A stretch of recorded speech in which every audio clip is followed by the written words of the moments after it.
All right. Well, looks like we got everybody here. Welcome back. Last we left Mystic Mechanicus.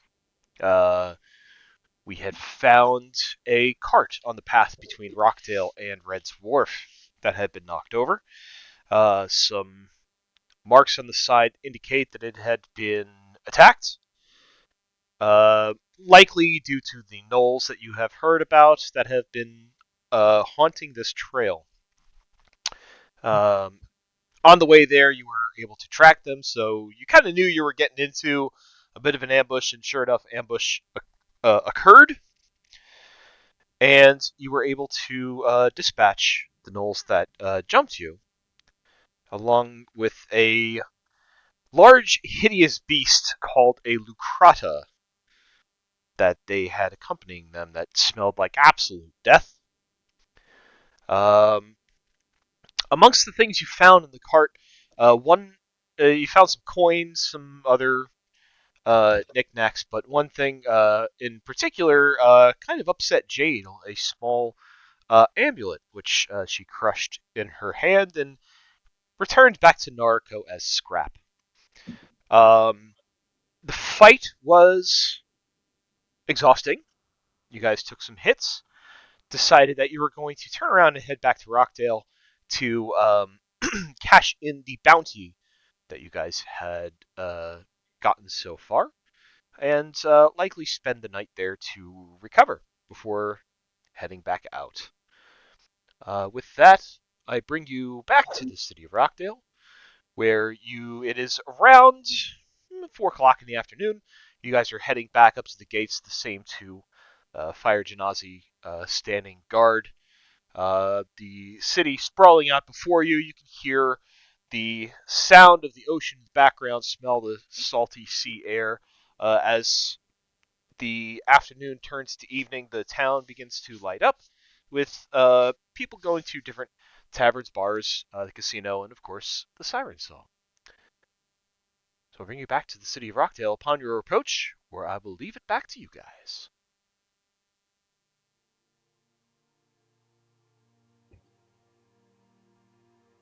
Yeah. Yes, ma'am. So Jade only made it to about the entrance of the city before her panic attack actually managed to get through. Um, and she full on ran away from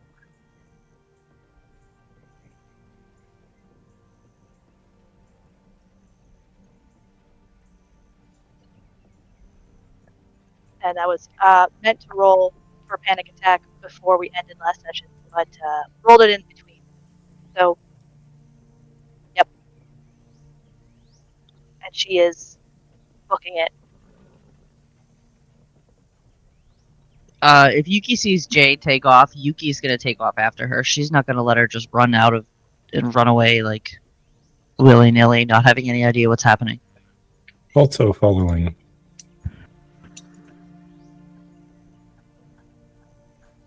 Yes, She's being running Jade away. helps. Is she running away like outside of town or like once you got in the gates? As we started approaching the gates, she ran into town. She's running Okay. into town, so she's not Okay. running away from town. So not into imminent danger. I mean, I don't know. There could be a wayward cabbage salesman somewhere out there that might beg to differ, but at this point, no. Ooh, I love coleslaw. Okay. Everyone chases after Jade. Professor will follow along, keeping his like a little bit back a little bit because he knows that he makes Jade uneasy. But he will send Jeffrey ahead with the others.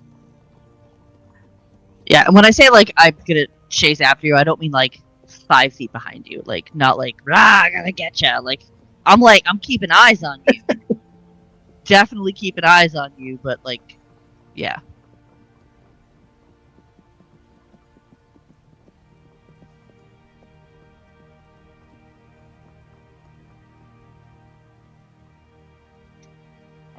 Um,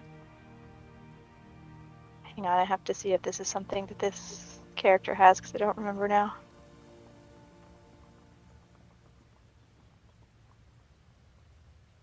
No, I don't have that in this character. That's fine. Oh, so Jade just runs to the first safe place that she can think of.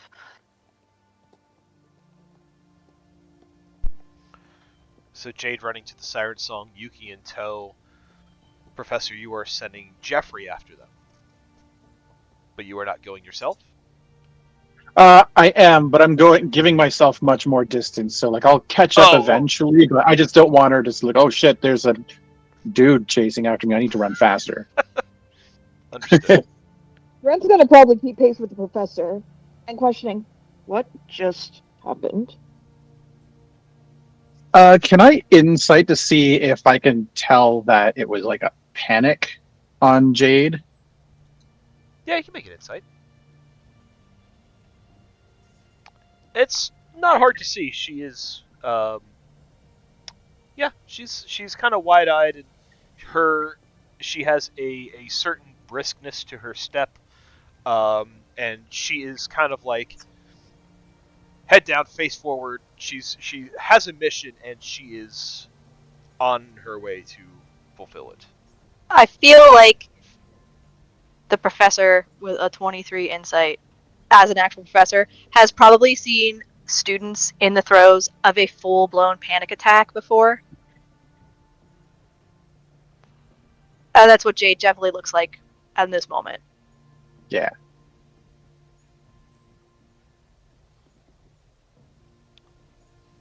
What is Narco up to? Naruto has been trying to fix various technical issues with the computer right now. Oh, Still have been unable to get into Roll20. I'll keep fiddling with that. Naruto was going to take the group to the bank first to cash the bounty, but seeing Jade bolt off, she's like, "Rune's at the end first instead," and she'll rush after her again. Kind of wanted to make sure that she doesn't run into trouble.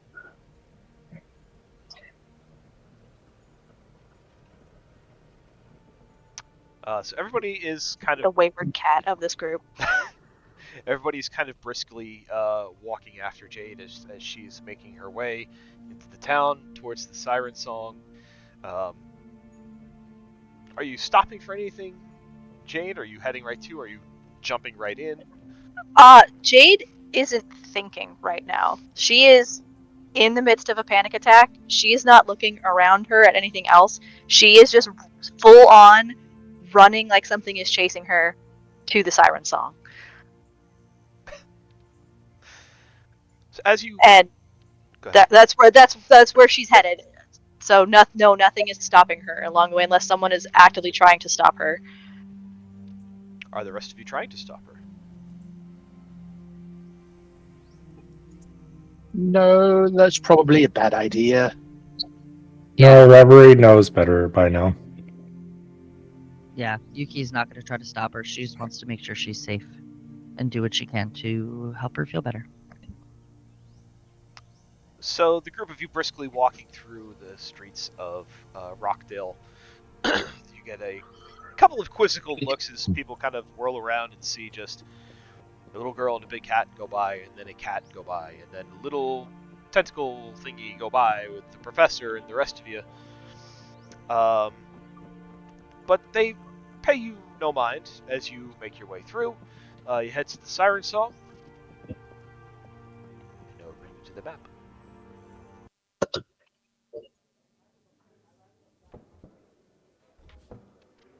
It is absolutely a Scooby-Doo chase scene.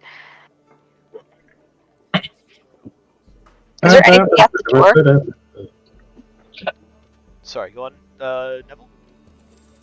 No, I was just singing the Benny Blue thing. Ignore me. Oh! Sorry. Is there anyone at the door? Or is the door just open like it was the last time? Door's always open. Great. Jade runs in and goes to the bar and yells for Astrid.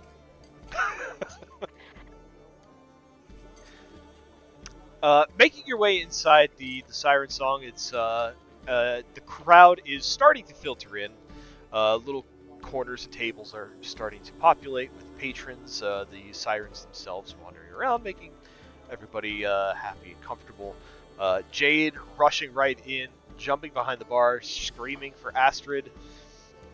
She quickly looks up from the bar and like snaps her attention to you. Looks over to Apollo, leans in and kind of murmurs something, and you see she makes her way over to you, Jade. And she says, "Darling, are you okay?" I grab Astrid. Oh. I just need. Can I have, please? I just need a place to just sit for a minute. If you can, please, just a place All right. to go. All right. Come with me. And she's gonna lead you into the kitchen.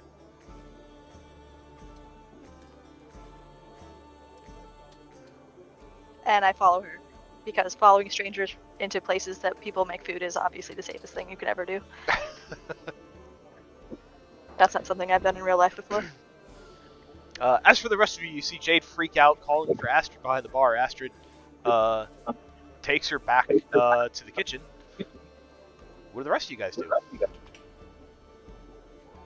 Yuki sees that like Jade is being cared for, so she's gonna give her space, but she's going to take a seat at the bar and just kind of hover and see if she can be of service in any way for either Astrid or Jade if they need it.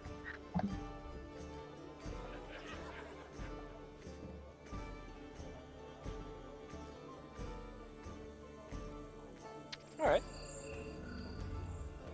As you guys filter in, you see Jade has been taken inside. You guys filter out into the lounge area, I suppose, around the bar, kind of hovering, kind of like this weird, like, taking an inhale and holding your breath, kind of waiting to see what happens here. Meanwhile, Astrid, she sits you down on one of those barrels, Jade, and she comes over, she gives you a glass of water, and she says, "Now calm down, darling, calm down, tell me, what is wrong, what happened?" She will take the glass of water and just not do anything with it. She's just holding the glass of water and her bag that's in her other arm that she's just clutching against her chest and just not really even hearing Astrid at this point. Just talking nonsense, I think, out loud of just, I just need a place. I just need a place. I need a safe place. A small place. I just need to sit for a bit in a small place. And you have this grandmama said that it was safe here and you were nice here and I could go find somewhere. And that's just... So Jade's freaking out in the kitchen. Yep. She kind of like gently puts a hand on your arm. She says, "Well, I'm glad you were able to come back here. You must have faced something terrible." You have to drink the water, sweetheart. It'll help.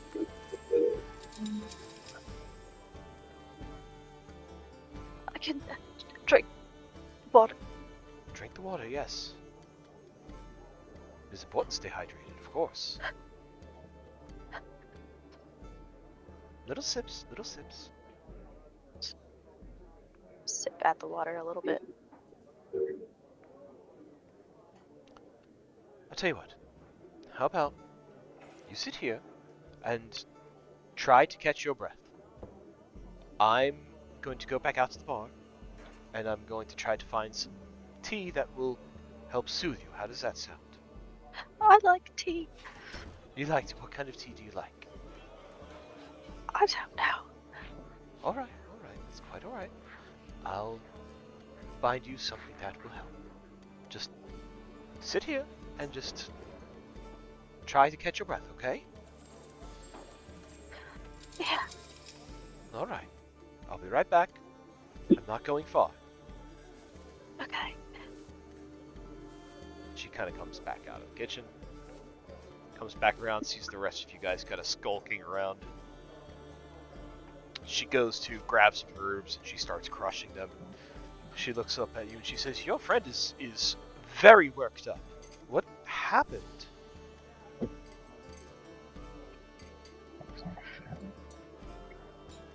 We found the gnolls, You And- found the gnolls. a little more than that. Although I'm not quite sure what spurred what's happening now, but it was very exciting a very short time ago. There must have been. Your poor friend back there, she can hardly catch a breath. Yuki's gonna look at what Astrid's putting together, and she's gonna say, "Might I suggest some chamomile and lavender?" Oh yes, thank you, of course. She starts crushing more leaves. Sets a little tea kettle. Starts heating up. She goes, "So Knowles, what did you find out there?" Yuki's gonna kind of like look at everybody and just like, "How much do we tell?" She's gonna say, "Well, we found the gnolls that had been attacking travelers, and an awful, awful smelling beast that was with them. And then an interesting piece of jewelry."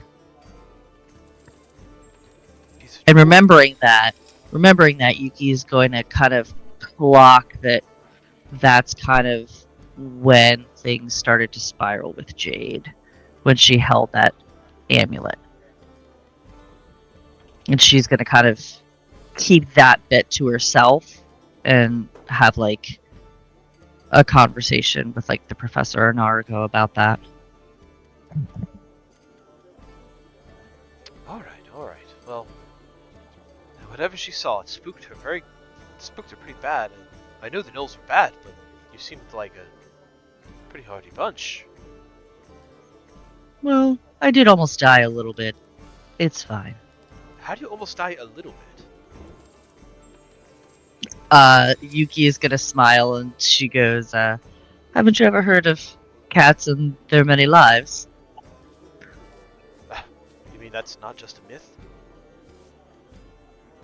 She kind of smirks and depends upon who you talk to.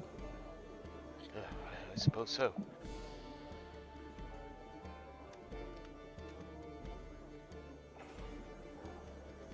Well, this tea is ready. I'm going to go give it to your friend, and I'm going to just sit with her for a while until she can actually formulate words. Please do make yourselves comfortable in the meantime. Will you let her know that we are here for when she is ready? Sure, yes, of course. I don't want her to think that she is alone. I think she knows.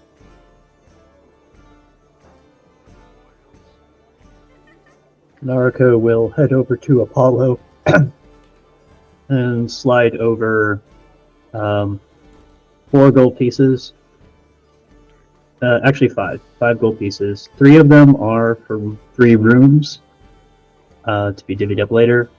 One of them is to just cover whatever drinks everyone needs in the meanwhile. And the last one is to compensate Astrid for private time with Jade. I mean, yeah. The Apollo nods graciously to Naruto, and he says, "Well, thank you, my dear. That's very kind of you. Very generous, of course. If you would like to make yourselves comfortable, I'll make sure that your drinks find their way to you." That would be appreciated. He nods, and he'll go around and start taking everybody's order for drinks. Meanwhile, Astrid comes back around to Jade. She kind of Has managed to wedge herself in between the table and this barrel of something. get yourself into some pretty small spots, it seems. And she holds out this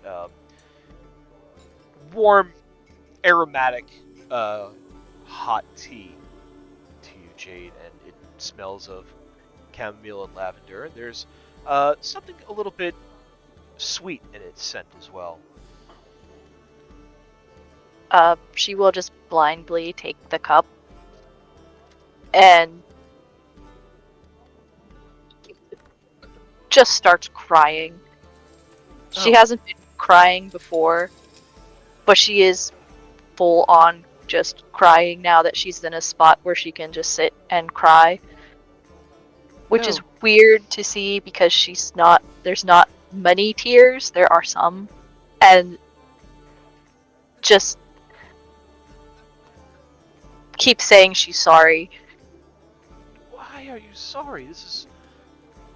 No, why are you sorry? I don't know you. And I'm here and everything is wrong and I'm here and you're just trying to have a day. And I'm sorry. She kind of smiles at you and she says, "Sweetheart, the number of people who come to me crying at the bar every week, it would blow your mind to know you're fine."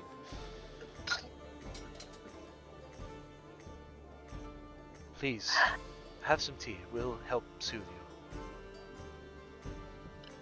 I like tea. Yes, you mentioned that. And she'll drink the tea. The tea that you drink, it has those floral notes of the chamomile and lavender that you suggested. There's also a little bit of spicy and sweetness to it. And as you drink it, you kind of start feeling like that pit in your stomach that you get when you're anxious and nervous and feels like everything is kind of caving around you. That you feel that pit kind of start to settle a little bit as the warmth kind of starts to permeate through you from the inside.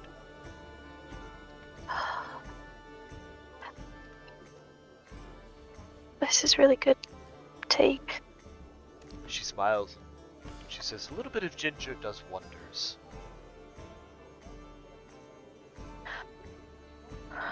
Astrid? Yes.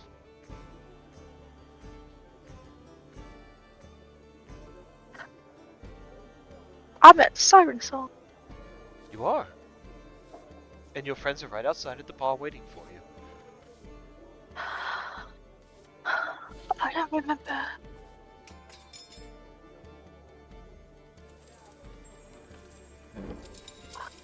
I don't remember. Can I stay here for a little bit? You can stay here for as long as you like. We're open all night. Thank you. Would you like me to send your friends in? No. Not yet. I just need a little bit of time. She's kind of like kneeling a bit, and she's down at your eye level, and again she kind of like gently puts her hand like on your foot, and she is like looking like right at you, and she says, "You mentioned that it feels like everything is wrong, right? Is that what you said?" Yeah, I think I did, yeah. It may feel that way, but when you put things into perspective, it might just be one thing that feels wrong, and granted, it may be a very large thing that is clouding your perception, but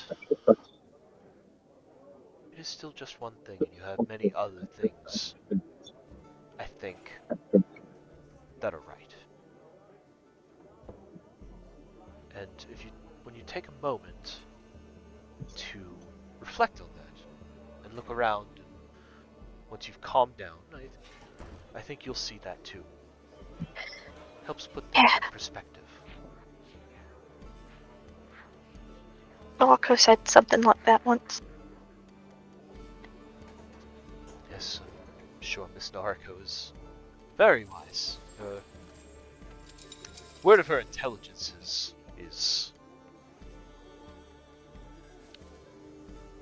spread. Yeah. That's not surprising. Smart and innovative, like her mother, I'm sure. I don't know about her mum, but she's pretty great. Right, well. Anyway, I will let you be for a bit. I'll come check Thank on you, you every Esther. once in a while. But do feel free to come out whenever you're feeling better, okay? And I will let your friends know that you're back here, but you wish to be alone for a moment. Thank you, Estrid. She kind of nods to you, she gets up, she comes back out. Looks to the rest of you and says, she is beginning to calm down a bit, but she does need some alone time, I think, so I told her she can stay back in the kitchen as long as she likes. She'll be quite safe back there. There's plenty of food and drink back there. She'll be quite well taken care of. But she'll be back out when she is ready. Narco gives the nod. Thank you, Astrid. I'm very grateful that you were able to help her and that you're willing to look after her for us until she's ready. Narco kind of turns to the rest of the party.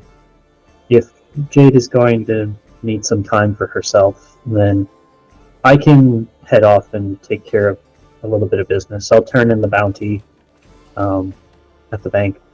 I also wanted to ask you all something. Would you be opposed if I reinvested a little bit of the gold we make to maybe get us an extra set of hands or two when we go to tackle this cave?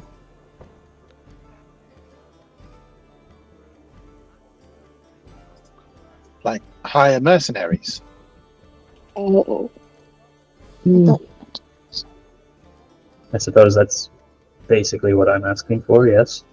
Although, I'll be very discerning about it. Professor just shrugs and smiles. Well, hands make light work.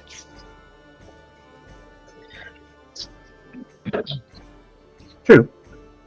And I've noticed that, at least in the last fray, having a set of hands who wouldn't mind being stalwart up in the front would be quite useful. Most of us are a little bit more gingerly. That's probably not a bad idea.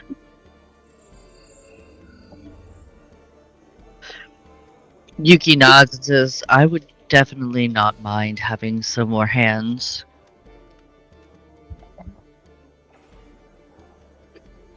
That's Ren? fine with me. Agreed. Very good. He looks over.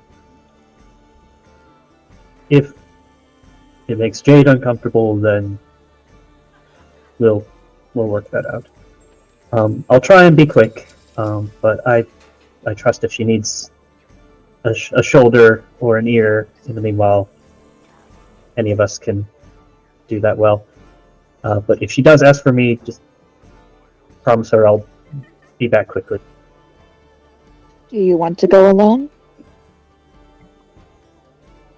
She kind of shrugs and says, I don't foresee there being any issues, and we've all had a bit of a day. I deserve to take a rest. I've rested enough. I can come with you if you would like. Oh, I won't say no to the company. And Red nods and he'll just follow. Narco is going to head off to the bank to turn in the reward. And then she has a second place to go to when that is finished. Alright. So, Ren's coming with Narco? Yes, let's take the scary one where we hire mercenaries. Narco points to Red. If you're not willing to fight this thing for 5 gold pieces, I don't want you. Wait, why are they fighting me?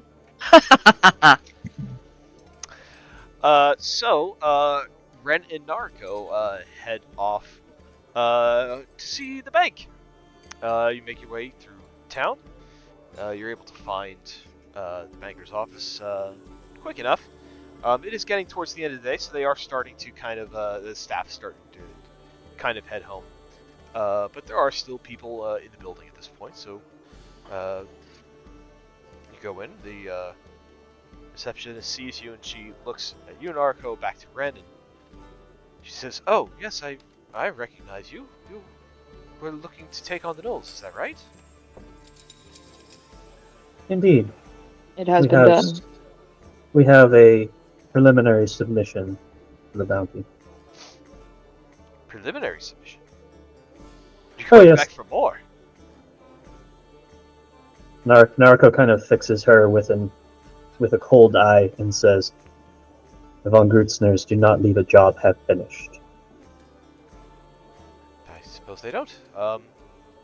Well, I will go and get Mr. Strongwhistle for you. Narco, as she like turns her back, Narco like gives herself a little smile because she didn't think she'd actually be submitting it straight to this guy. That makes it better. So a few moments, she goes and she goes from her desk. She goes to the office. A few moments later, Master of Coin, Reichhorn Strongwhistle comes out again. Middle-aged halfling, pudgy build, receding hairline.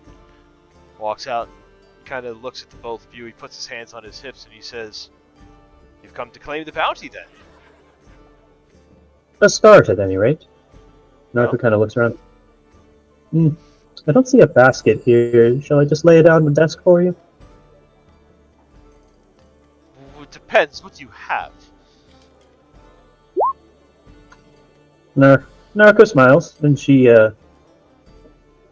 opens up her briefcase onto the table, and she pulls out first the string, which has the 4 ears of the Knolls pulled out, sets that down, and then doing her best to make it seem like it causes her no effort at all, even though it's kind of a honker. She then pulls out the wrapped up head of the Lucrata, and she just kind of holds it in one arm and says, "I mean, I wrapped it up for you, but I didn't want it to stain the mahogany." You see, he kind of like starts to hold his hand up to his nose and he goes, "It smells awful. What do you have wrapped up?" It was worse when it was alive. Alive might be a stretch. Lucrata. Lucrata? Knolls. No, indeed. Knolls are a nuisance, but this carrion feeder was a whole extra level of terror. Ugh. See, he kind of goes to put his hands on it. He starts to unwrap it. He goes, "I have to see what this looks like." He starts to pull some of the wrapping aside, and as the flesh is exposed, the stench of this thing, now having been dead for a couple of hours, has just made it worse. Rolling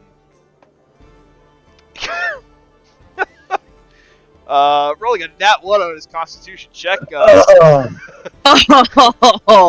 Mr. Second. Strongwhistle proceeds to hurl his lunch behind the counter, which the receptionist doesn't seem too happy about. That will cost extra. Oh, This is why I suggested the basket. it's terrible. Yes, it is. And it was menacing your trade route. Oh, well, fantastic job for getting rid of it. He quickly kind of starts to wrap it back up. He goes, it's proof enough. Please take it away. I will get your coin." He pulls out a coin purse and he starts counting out gold. And he says, "All right, 25 gold for each of the Knolls." And, oh, Crota. That's nasty. I think 100 gold is fair for that. What do you say? I do not know. It is somewhat heavy for us to take it back. What skill do I roll for haggling bounties on creatures based on challenge rating or other factors? I'd say persuasion. Persuasion? Cool. Let's see. Noel is a CR 1.5 if I remember correctly. That's what?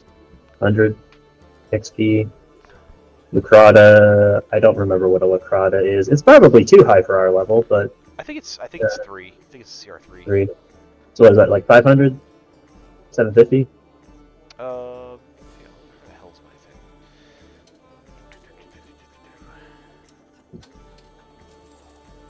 Let's see what it looks like. Here we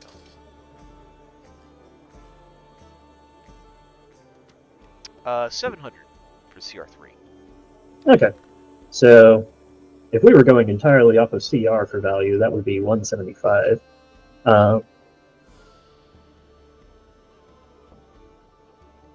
Narco will roll for persuasion. Can Ren help me in the persuasion? Yeah, Ren can help. What is Fred rolling for in the meantime? Oh, Ren was rolling to see if he was going to try to say that shit was too heavy for him to carry, so he could try to extort some more money. Fair enough. Were we smart enough to try to extort? That's what we were rolling, and we were. That's watching. Oh God! You got all this guy's money and his pants. Got him by the balls.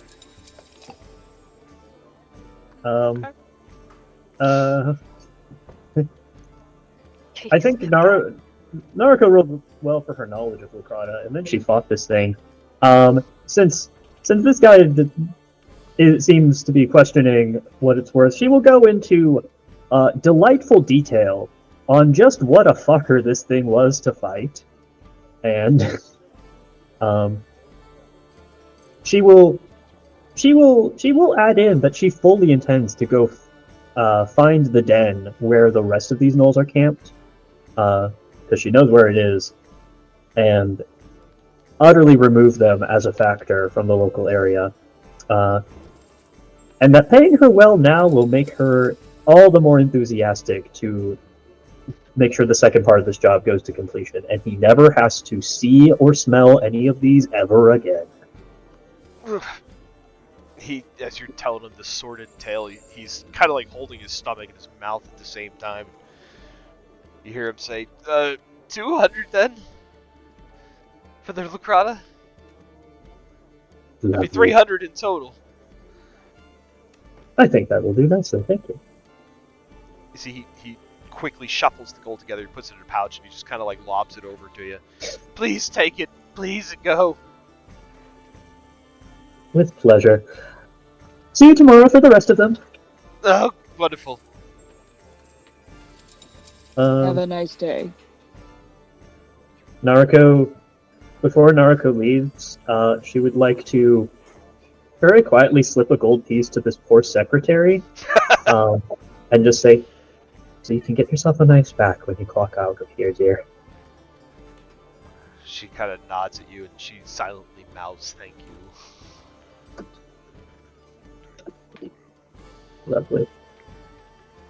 All right.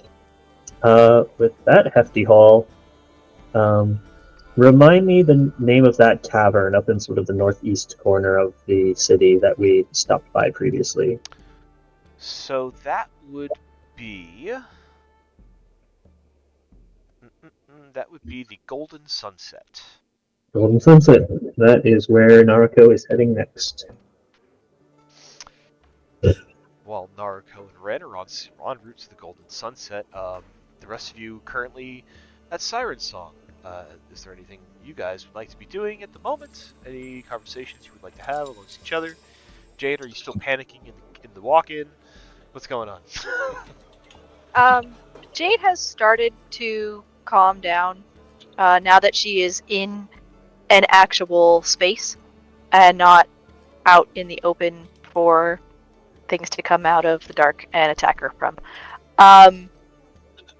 And she is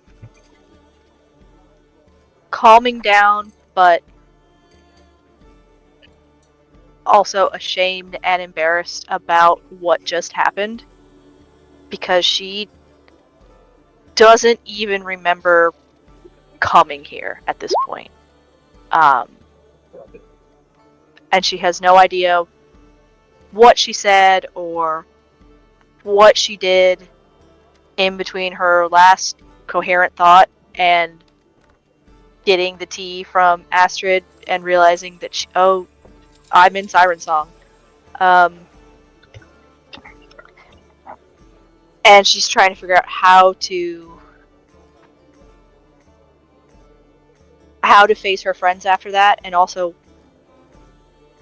what is she going to tell her dad? As she's just sitting there talking quietly to David, still tucked up in this small space that is comforting, having taken him out of his bag. I think David's going to do his best to try to calm you down. He's going to talk to you, and he's going to try and talk you down. Tell you what you saw. What that is not real. You know what's real. That no longer that kind of line of talk. Yeah. David definitely helps get her back under control. Meanwhile, as I'm reading through the chat, I saw a question for Professor. He's looking to figure out what the symbol was that Yuki drew for him. Is that right? Yes. That is correct. Yuki, first I would like you to give me either a performance or a history check to determine how well you recall the symbol and how well you can reproduce it. Well, they're both one, so. Oh. Hey, Nat 20 would make it a 21, so hey. Right? That would be baller. Bam. Yeah, that tracks. That fucking tracks. So that's For a 10 in total. Oh, okay. So that's a 10. So you're okay. It's a crude sketch at best. So it's a pretty okay representation of what you saw. Professor I, to determine what this symbol is, I would like you to give me a religion check. Gotcha.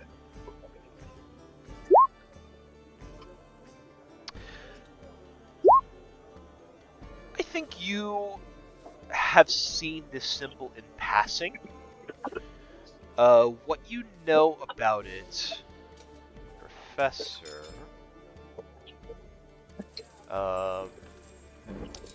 I'm going to redisplay that symbol again. Give me one moment. Here we go. There we go. You would recognize this symbol as belonging to the cult of Moloch, which is a cult of devil worshippers believing they can manifest this devil as a god on the material plane through human sacrifice, usually of children before you hit the teens. The professor kind of screws up his face a bit. And he says, because Professor didn't see the amulet, did he? Like in IRL? I don't think he got an up-close look at it. I know Yuki showed it to Naruko, and they showed it to Jade. Naruko did talk about it, too. Briefly, so basically you came up with the same information that Naruko knew as well. Yeah. He just kind of screws up his face like, ugh. Nasty business, that. Sadly, I don't have anything further to divulge on this that Naruko didn't already cover. Moloch is bad news. If these guys have gotten tangled up in this cult, we should be in for a bit more of a headache than we've seen today, I would think. It seems the amulet with this symbol on it was a precursor to Jade's panic attack. He kind of thinks on that, and then sort of his eyebrows kind of climb up his face slowly, like, how old does Jade look to you? Yuki kind of shrugs. She says, "No. Looks can be deceiving. Appearance-wise, she does look young, possibly teens. But as we all know, looks don't always mean everything. She could be several hundred years old for all we know." Seems to me that, being that this cult deals in sacrifice, especially with children, that perhaps in another life or at some point she had run into some difficulties with this cult. Perhaps a trauma response such as a panic attack would be warranted if she had witnessed this. Perhaps if she had friends or family who were sacrificed, or perhaps she escaped being sacrificed herself. That would definitely warrant the reaction that she had. He kind of lets out a long breath. He says, well, it's certainly warrants some looking into, but I really wouldn't ask her about it unless she brings it up herself. I don't think that any sort of discussion of that nature is going to be a positive one unless she comes to us about it. Yuki's eyes go wide and she goes, No, I would absolutely not ask her. I just think it is good information to keep in the back of our minds should we come across something of this nature again. It may help us to protect her. He nods and he says, if and when we go back out there searching for these gnolls, it's entirely possible that Jade may experience similar feelings or even rage, and that's going to come out in a fight. And I think that it would be best for us to be prepared for that, because, well, say for the barbarians that I've met, people who fight with rage don't fight smart, and they tend to get hurt. We need to be prepared to help her should she actually get herself hurt. I know Mariko had mentioned picking up some potions of healing. Mm-hmm. Let's make sure Jake gets a couple of those. Agree.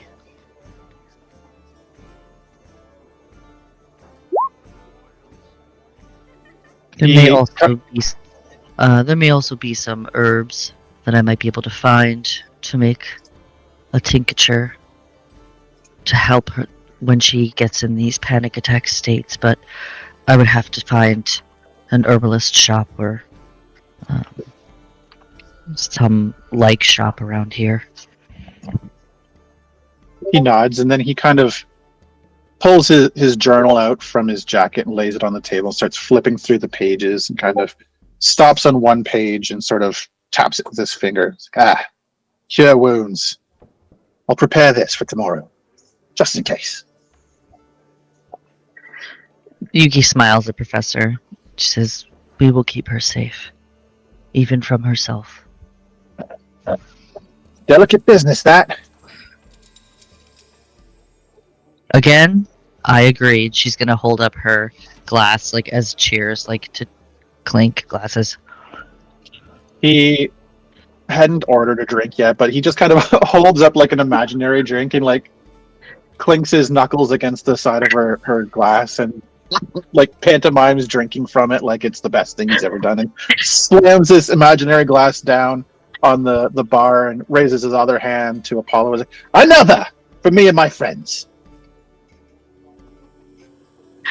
Yuki just laughs out loud at his shenanigans.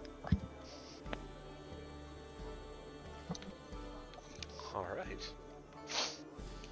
Anything else with the crew in the Siren song?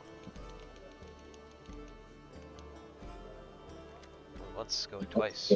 I'm good for now. Yeah. All right.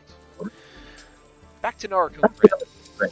You guys make your way back up through town to the almost literal opposite side of town to where the tavern is. And it's lively again here tonight. There's cheering, there's singing, there's people drinking. Everyone's having a good merry old time. Narco scans. Does she see her arm wrestling buddy? High or low? Hi.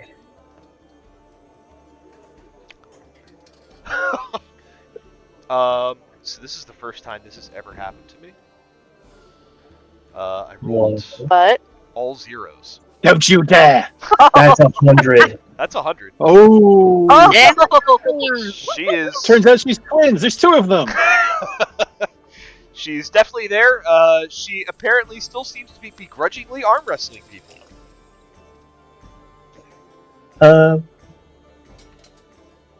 Narco would like to come over and request. At it again, I see. Perhaps I could keep the others at bay with a little talking? And she kind of like sits down and offers up her arm to kind of like fake arm wrestle her, just to like keep the keep the line at bay for a bit while they chat. She kind of grins and she nods. And she says, "Yeah, why don't you join me?" And she'll kind of square up with you and kind of like trade grips with you and kind of just very, very, not even half-heartedly try to, make it look like she's arm wrestling with you. She says, "Are you sure you're not here for the purse again tonight?" Nariko gives a chuckle and says, "Oh no, we happen to collect quite the payday for ourselves, and I'm looking for means to reinvest that, and you were the first I thought of. You mentioned that you're a traveler, that you've been to various places, gotten to scraps and adventures, I'm sure. I've gotten to my fair share of trouble. What would you say if I were to offer you compensation for assisting me and my group with helping to put an end to the knoll trouble that has been plaguing the roads here?" Oh, I say you make it worth my while. I'm down for just about anything. Good. We are just back from today having dealt with the party that they were using to ambush travelers on the road. 4 gnolls and a lucrata. Bit of a nasty business. They're dealt with, and our purse is much heavier for it. We tracked where they came from, and we know what cave that the rest of their party has been based out of. Maybe we'll spook them and they'll want to move to some other spot, but when we return tomorrow, they're going to have to move with haste if they want to pack up everything and leave, which means tracking them won't be an issue. So, as far as the scouting goes, we know for a fact of 2 gnolls that were at the entrance, but an unknown number lie within. I can give you 2 offers. The first is an equal share of any loot or reward forthcoming from it. You would make the 7th of our party in that case, so a 1/7 share. Or I offer you the value of those 2 gnolls that are guaranteed to at least be there. There could be much, much more. There could be enough that you walk away with the lion's share. It's a gamble.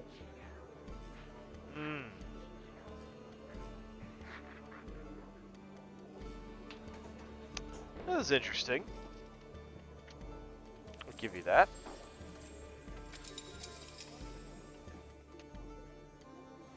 Make some coin, clear the road. I think I like the second option.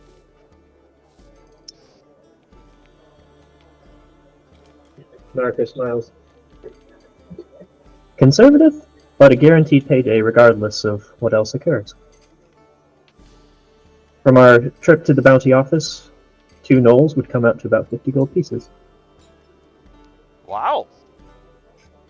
Okay. Yeah. Granted, that price may have been slightly inflated due to my own negotiations on the matter, but I believe in passing on management's wisdom to the employees. Oh, very well. What would you ask of me? Tomorrow morning, meet us at the southern gate with all gear that will be necessary. You ready for a fight? Then follow us. We fight together. We save the day. We get a little bit of spending money to give back to the local economy, which will now be far healthier thanks to our intervention. And safer, too. Look at me. An actual hero, huh?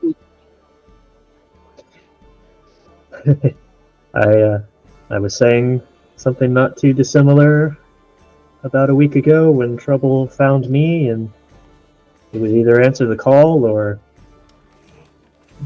say nothing forevermore. But I've decided I want to try and take these adventures on my own terms. And that means I get the best crew by my side, all the information, all the material, and we do it right. All right. Well, I'm convinced. Well, you did manage to ace your impromptu interview the first time we met, so... Oh, it was an interview now. With the benefit of hindsight, I'll choose to claim it was whatever I want. Makes for a better story, doesn't it? It does make for a pretty good story, doesn't it? Yes. Alright, I think we've dragged this out a bit. Please don't leave a bruise. And, I guess Naruko will roll athletics, because I refuse to believe that she would have let Naruko pull the same trick on her a second time. Yeah, let's do athletics. Oh no. Oh no. Yeah, she rolled a 21. Oh no. Everyone's bound to get it once in a while.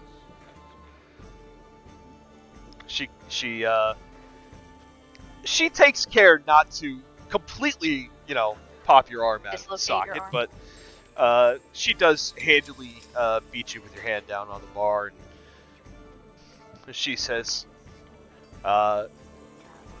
"You have gotten stronger." Oh, thanks. I've been working out. A lot of cardio. Oh, okay. Oh, cardio isn't where the muscles are. You gotta lift weights for that. Yeah, I'm learning that. She will slide over a silver piece into the jackpot. Well, best of luck, and we'll see you tomorrow. See you tomorrow. Naruko will rejoin Ren. And, is it too late to stop by a purveyor of potions? No, you can find a shop that's still open. Cool. Greater potions of healing. Those cost at least a couple hundred, don't they? Let's see. Let me find my handy-dandy item list.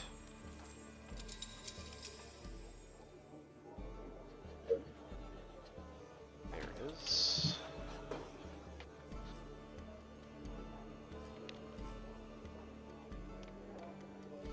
Come on. There we go. It's taking a second. Here we go. Okay. You were looking for, you said a potion of greater healing? Yeah, just to know what the pricing is on it. They are 150 apiece. 150. Naruko will look to Ren. Your advice. One more potent potion to function as an emergency panic button, and a couple smaller ones, or enough small ones that each of us has our own backup in reserve should we need it.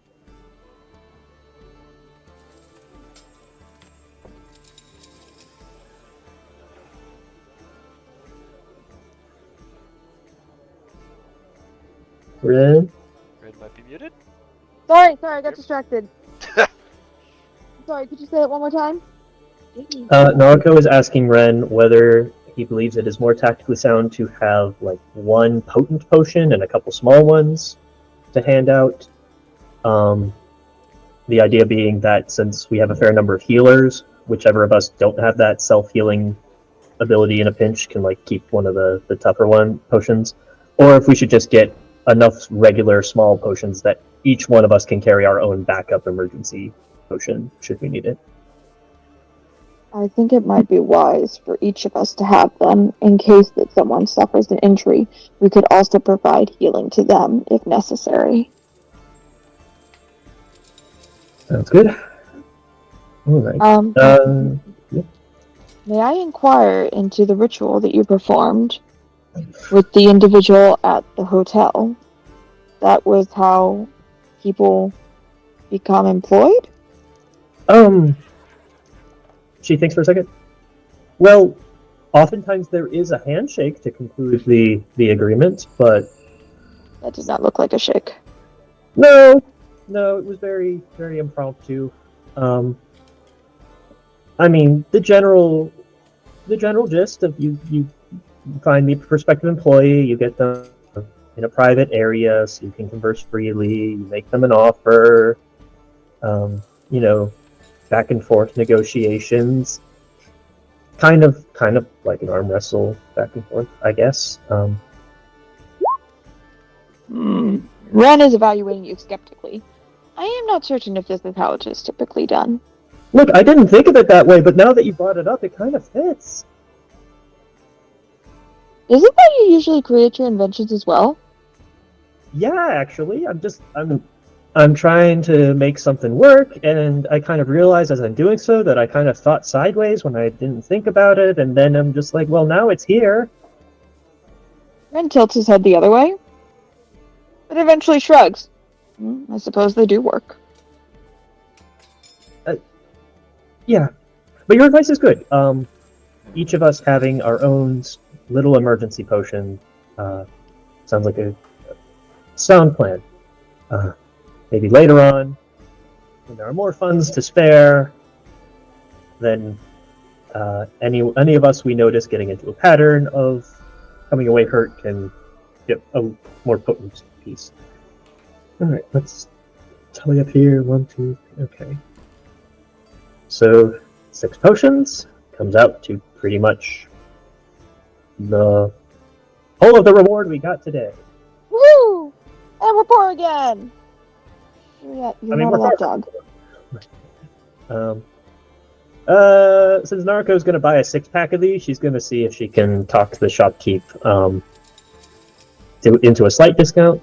Since we're buying, a little bit in bulk, maybe. I'll take another persuasion check. Don't stop me now. I'm having such a good. Ren, can you help me? Yes, Ren will look intimidatingly at the shopkeeper. Ren, help by looming. Yeah, that's good for advantage. Yeah! Jesus Yeah! Christ! Ren is God scary! Hit or miss. I guess they never miss, huh? Yeah, that's good for a 15% discount.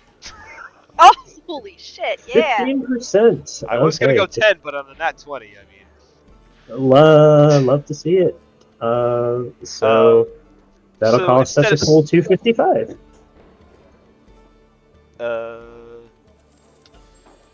Yeah. What? Oh, right. So it's 50. Wow, I did the wrong computation here. 300. Correct. Yes, 255. Sweet. Okay. for those wondering, I've been tracking party gold. After buying the potions, we are currently sitting at 641 gold pieces in the sort of general use fund. Nice. Awesome. And I'm just imagining like it's a six pack of bottled beer, only instead it's just healing potions in a little carton with a little handle. Just gonna take those and head back to the Siren Song. Okay. Narco and Ren heading back to the Siren Song. It's probably been about an hour at this point, so we're looking at getting into 5, 6 o'clock in the evening. As they're making their way back, anybody in the Siren Song looking to do something before Narco and Ren rejoin you? I think as Astrid is going by one of her times, Yuki will kind of ask her where there's like an herbalist shop around to see if she can go tomorrow before we head out to pick up some herbs. She'll let you know that there is an herbalist shop that is on the way. If you head back towards like where the dock area is on that main strip, you'll find an herbalist shop there. Brad. I think at about not quite the hour mark because she has been getting better, but almost at the hour, Jade will eventually come out of the kitchen. So by that point in time, like she's calmed herself down enough with the help of Safe Place, David, and Astrid popping in to check on her that she can actually go back out and face her friends now. Because that wasn't embarrassing and or anything like that. So you see, as you make your way back out, Astrid kind of smiles and she kind of gives you a little bit of a wink, and she gives you like a head nod towards where the rest of your friends are. Thanks, Astrid. Don't mention it, sweetheart. Oh, do you not want me to mention it? Oh, no, sorry, it's a saying. No, it's Oh. it means you're welcome. Oh, okay. Thank you. I really appreciate you and everything. Can I give you a hug, please? Sure. You see, her face just kind of melts into this oh my god like kind of face, and she wraps you up in a big hug.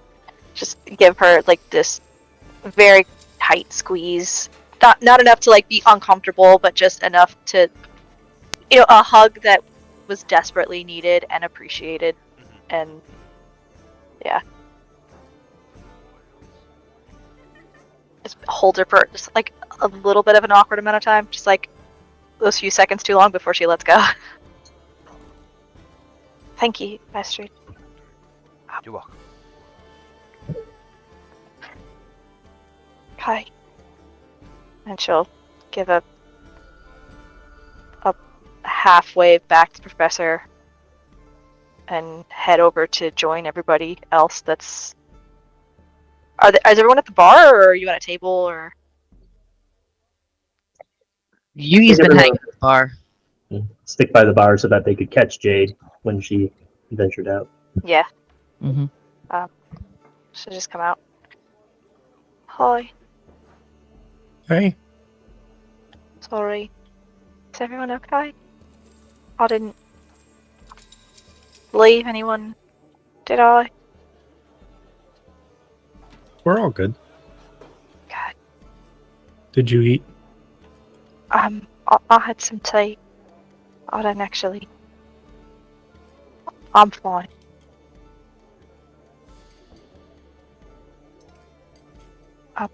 Should we go sit down? We can go grab a table if you want. Yeah. Less busy.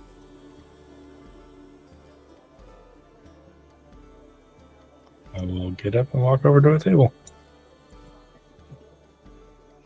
Yuki will follow.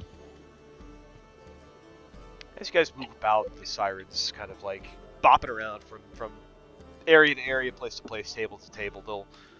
They'll give you your space, smile at you. They'll any of them are open to taking any additional orders you might have as you move about the cabin.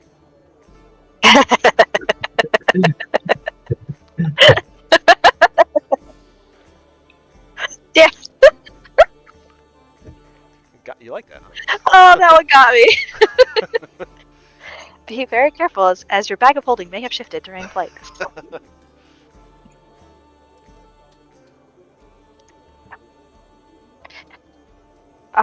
So has everyone else eaten? Oh, A little. that's good. Where's Norco and Red?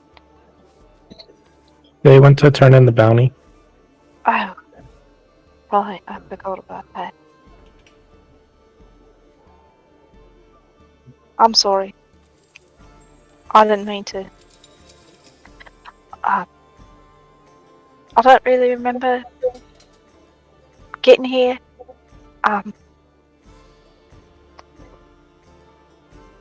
It's but I'm okay. sorry. You don't have to apologize. And you don't have to explain until you're ready. Yeah. Well, probably. I'll just wait until Narco and Brent come back. And maybe we talk a little bit tonight. Okay. Yeah. I'd say it'd be about that time that Naruto and Ren make their way back in. That man's taking his shirt off.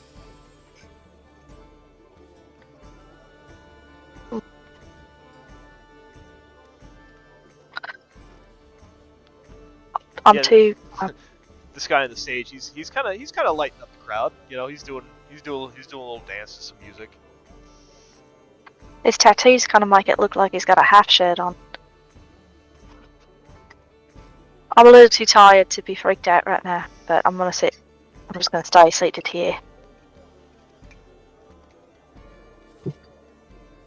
Narco walks in, sees that the party has relocated to the tables, walks by Silas, stops for a moment. It's like, is it half shirt? Oh no, not half shirt. Oh,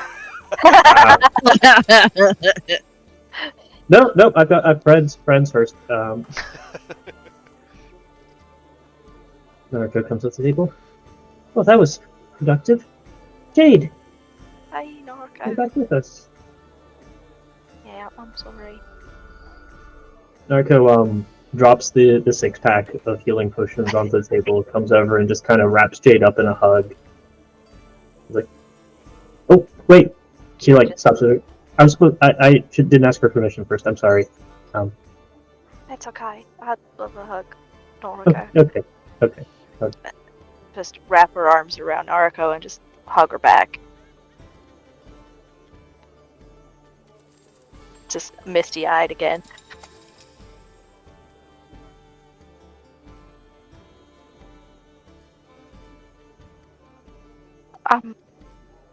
I'm sorry you had to go do all the running around by yourself. I didn't. Oh, not at all. I brought Ren with me. It was very helpful. Oh, good. Did you have a good time delivering Yes. things? You remember the root man at the bank? Oh, yeah. Yeah. He didn't like the Lucrata head. Kind of vomited all over his very expensive shoes. And then paid us double for it. Oh, wow. That's really great. It was. She motions to the healing potions and says, "Everyone gets one of these. A little something to keep on hand for emergencies. I know we have quite a few people who can do a little bit of healing, but if you're ever isolated and things are looking hairy, better to take it now than to take it too late." That's a really good idea. Yeah. Thank you. So everyone can add one regular potion of healing to their inventory. Potion of healing. And finally, for when we head back out tomorrow, you remember the very strong half orc woman at the tavern down the way? Oh, the professor's special friend, Alice. What's her name, Alice? Devil doesn't remember what her name was. I have it written down. It was Eris. Eris. Eris. Yes, Eris. Right. Eris. Given her general fortitude and previous resume of adventuring and miscellaneous chicanery, I hired her on as an extra set of very strong hands to give us a little bit of extra protection tomorrow. Oh wow, she's gonna come out with us to the game. Yes. She'll be compensated fairly well for it, but also she quite liked the idea of getting to help be a hero for a day.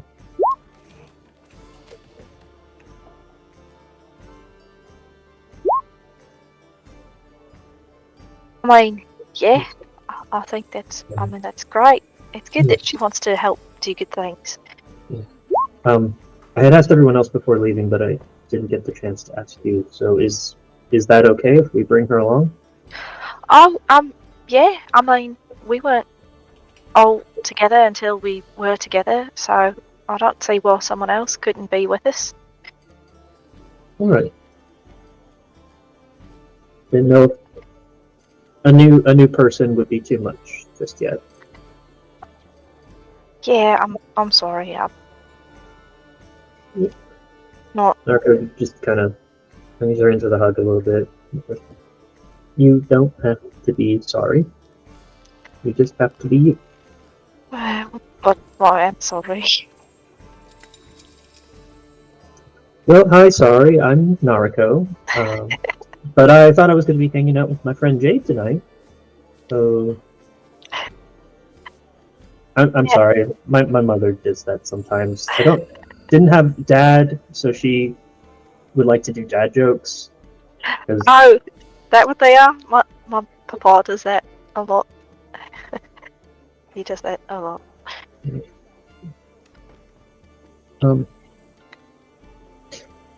Anyway, so I got us rooms for the night, the Siren song. I got 3 of them. I didn't know if he looks at the professor. Do you need your study buddy again tonight? No. No. He kind of shakes his head disappointingly.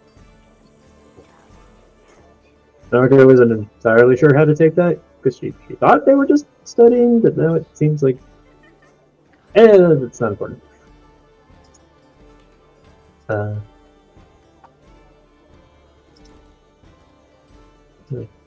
Narco looks around the table, and she says, emotions have been high. Why don't we play a little game to unwind into the evening before it gets time for bed? What kind of game? We could play Rose, Bud, and Thorn. How do you play that? It's super easy. Mom taught it to me when I was first learning how to journal, and I was trying to figure out what I was going to put in there, and she said if you didn't know what to do, you could use Rose, Bud, and Thorn. So what Rose, Bud, and Thorn is you take either the events of the day, or of like a trip, or just anything that you're trying to just sort of, put together in your head, and you pick the rose. The rose is the thing that was just good. It was awesome. It was great. It was something that made you really happy, really excited. It's the sweet smelling stuff. And then the thorn is something that wasn't good. Something that was maybe a mistake you made. Maybe it was something that happened that you couldn't really do anything about, that wasn't good, or some obstacle or something that you think you can improve on for next time. And then the bud is the start of something new. It's an idea that you hit upon. It's a bit of new information you got that you can learn about and develop further. It's like the new possibility. And I found it really helpful when I was just trying to put everything that I was feeling into words, and then I could look back and say, oh, this was when I first learned about this. This is what I thought I want to learn next, or something like that. So I thought that might be nice. Oh, yeah, why don't you go first, Narco? Okay.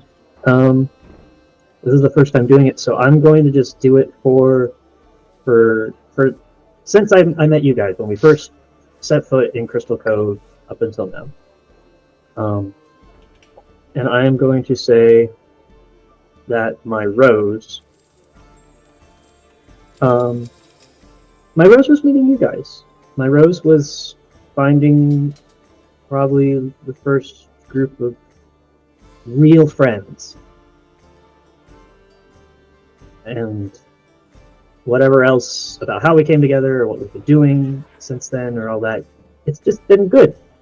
I've enjoyed talking and learning from all of you, and I thought when I first started this journey that I was going to have to be not myself a lot because I was on an official trip, but I haven't had to. I've just been me. It's been nice. Thorn, it was hard going back to Dumdural. It was hard seeing what had happened when the Duergar came. It was hard to remember and visit, my birth parents after all this time. It kind of hurt more than I thought it would, but I'm still glad we went because I needed to. I guess I needed to feel those thorns a bit, and then, help strip them off and be done with it. And then Bud, I'm really grateful that I've got Jade and Reverie and Yuki all to help me with Girl Night. It was a good idea. We're going to write some letters, and then we can send them to Marcus, and then he can respond back, and I can talk to him, and I can learn more about him and what's going on, and we can make plans. And it'll be great, and I won't have to be scared. I'm not scared. I'm nervous. I won't have to be nervous. Because I'll know more. And Nervous and scared are kind of the same thing sometimes, so I get them confused a lot. It's okay, guys. No, I'm not scared. So yeah, that's kind of my Rosebud and Thorn right now, and there's lots more I could put in each of those categories, but I'd say, yeah, it's been good. I'm glad I'm here. I really like that, Naruko. Yeah, I didn't like writing the Thorns for a long time. I complained to Mom about why should I write about the things that make me sad. She's like, they're not the things that make you sad. They're the things that may have frustrated you, the things that may have stopped you, the things that hurt you. But we never ignore those things because we have to overcome them. We get better. And oftentimes we don't know where to start to get better, and the thorns are where we look. That's the place that hurts the most. That's where change will do the most good for you. So, I've talked a lot. I've introduced the game, and then I just played it, and no one else did, and I feel awkward. Well, no, you just played it first. It's okay. You gave us a wonderful example of how the game should be played, Naruto.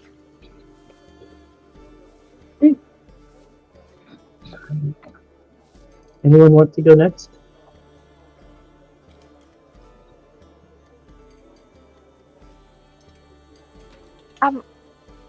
Okay. So I guess really more. Well, I mean, I guess my rose would be meeting all of you too, and maybe not at first, but at the carnival. I think that's my favourite bit so far. When we all got to just be silly and have fun doing things. Not always together, but with each. We were always together, but not doing the same things. But we all got to enjoy it and then tell stories and talk about all the things that made us happy. And we were all able to enjoy it with each other, even if we weren't all doing the same thing. Like, and we got to help each other. I think that's my rose. I guess there's been a couple of thorns for me. I guess the biggest one is today. I don't remember how I got back to the Siren song. I kind of don't remember anything after taking care of the bodies by the tree. And I don't like when that happens. It doesn't happen a lot, but it happens sometimes when I get really upset. And I make myself forget, I guess. Not trying to forget, but I can't think about it right then. So it kind of goes away. And then stuff like today happens, and I run somewhere sometimes. I'm trying to get better at it, and you've all made it a lot easier. And I guess my bud for that is that I sat next to the professor.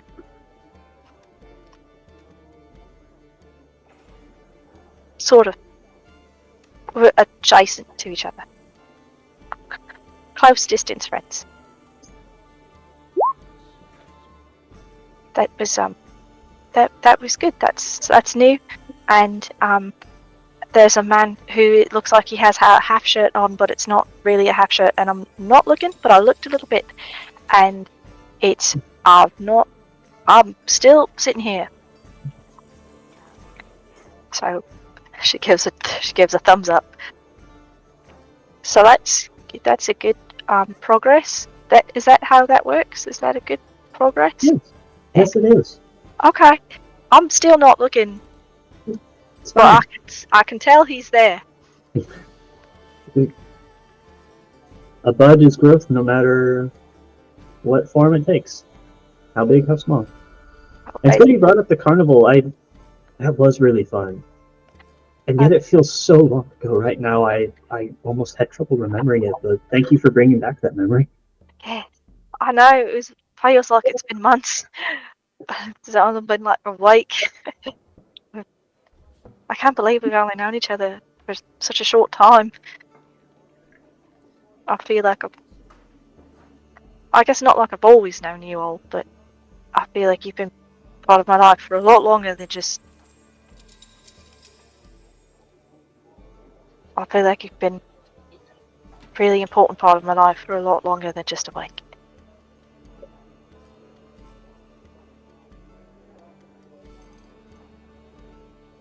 Okay, I talked a lot too. Now it's someone else's turn.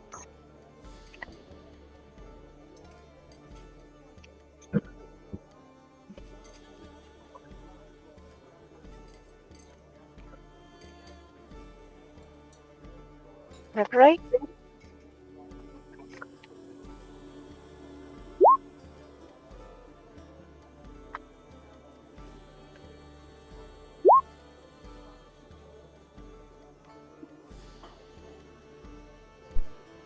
Not a lot of people in sharing mood tonight. No one else Oh. wants a sharing stick? I was waiting to hear if Reverie was gonna throw in. Yuki will kind of see the lull in conversation, and she says, "Well, I will give it a try. So I guess the rose is definitely meeting you all and leaving the monastery, although it was hard to leave the monastery and everything that I knew, but this is exciting, and meeting you all, and she's gonna pause and kind of look at you guys and say, my friends, has been the best experience. She's gonna look at Naruko and say, did I do that right? I mean, there's not really a wrong way to do it, so long as you're honest. Alright, okay. The thorns, well, I'd say there's been a couple. Definitely learning about dwarves and beer is definitely a thorn. Learned that. Also, how pungent and strong the Duragar, or not the Duragar, what the hell is the thing's name we just fought? Lucrata, thank you. The ricotta. The ricotta! How sour the ricotta is. How strong that Lucrata was. The almost dying bit, definitely Thorn. Not really processing that yet, but we will. And then I think the last bit was probably and she's gonna smile and she's gonna say definitely a girls' night and our time in the spa, and she's gonna get a wistful look on her face, remembering 10 Claws. And there was that cute boy there too.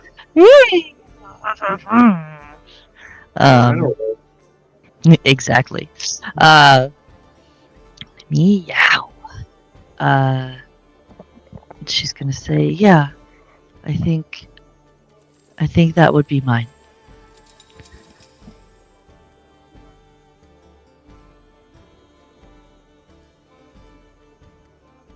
That's lovely. Too. What did you say, Jade? That's really good too.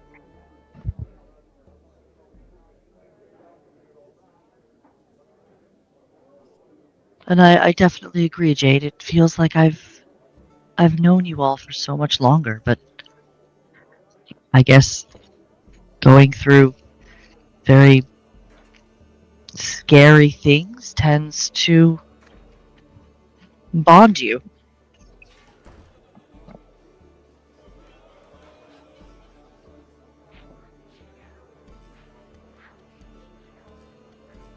Really does.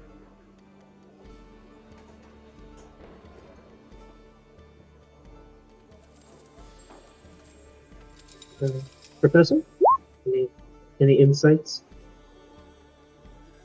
He had been like writing in his journal as everyone's going, and kind of looks up. He's like, "Oh, right, my turn." And he puts his finger on his journal like he's reading. He was actually writing down everything that he meant to say in this discussion. Well, I'll start with my thorn. For years, I've had a personal experience with adventurers and adventuring. Hold on one second.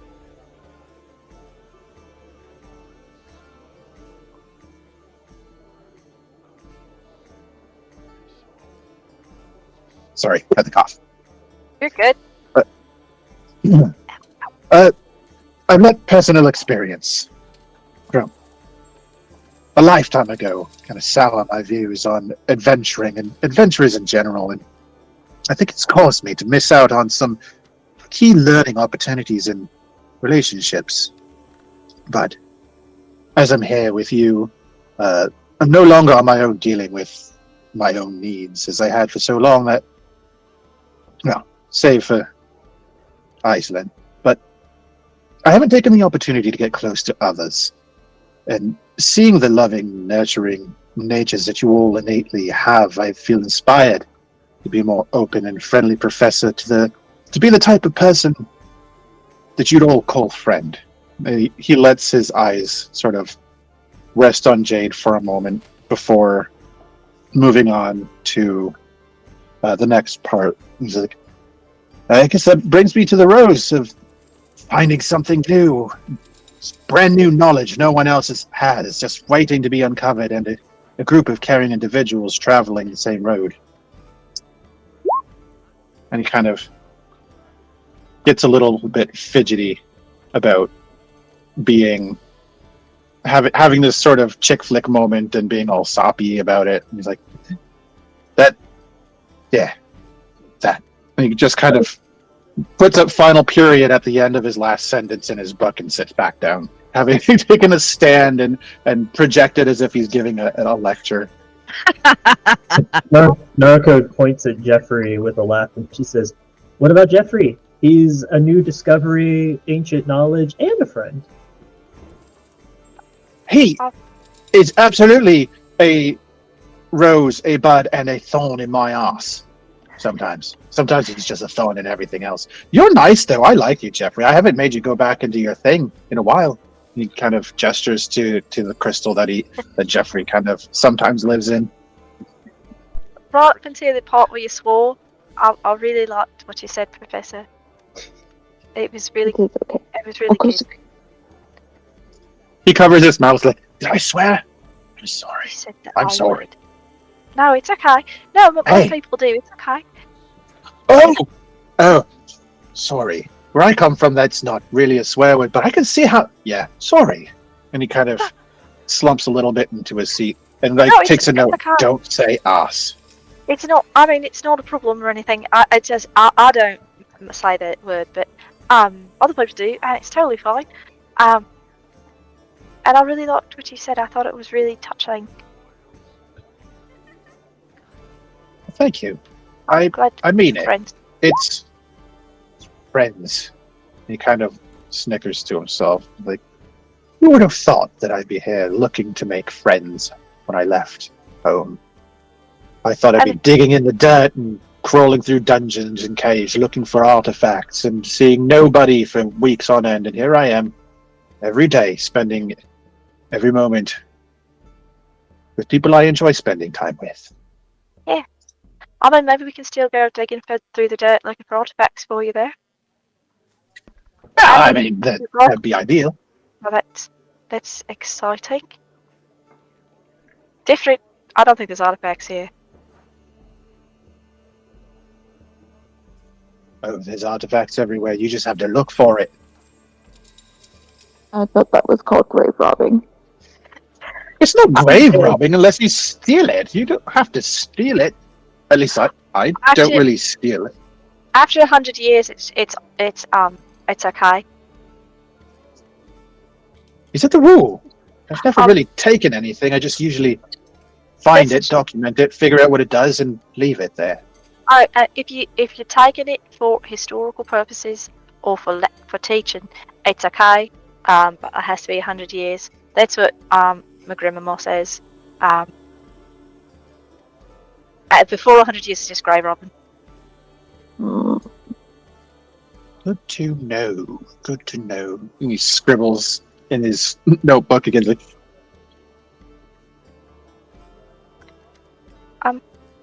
What about you, Ren?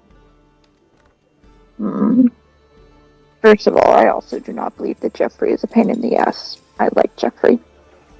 Yeah, I don't think you should make him go back in his little crystal thing. It has to be lonely. He should He also looks have down more at Jeffrey. fruit. Are you lonely when you go into your little crystal? Jeffrey looks back at you, Professor, and he's just kind of got those, just kind of like those big blank eyes staring at you. His tentacles kind of waving.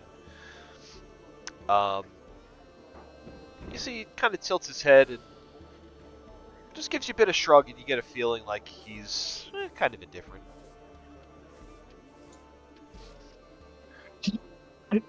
He doesn't seem to mind. And Hmm. why are you always doing that creepy thing? You have bony shoulders. Don't do this. Don't shrug. Can't you bobble your head or something?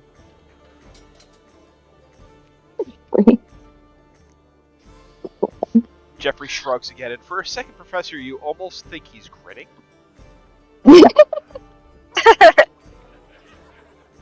He just kind of like slits his eyes at him, like, "I'm onto you."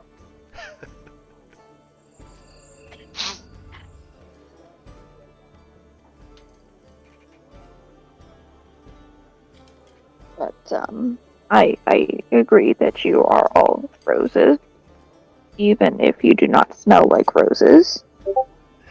And I suppose this journey we have found ourselves on is a type of bud. But I worry that myself and my condition is the thorn, not so much for you as such. But I do feel in some ways I do not quite belong. Not again within this group, but within this realm. And that is concerning at times.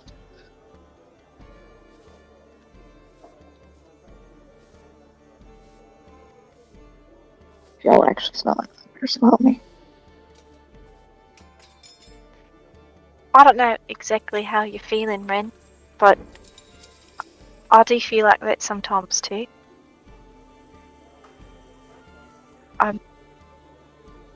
My sisters, they always say that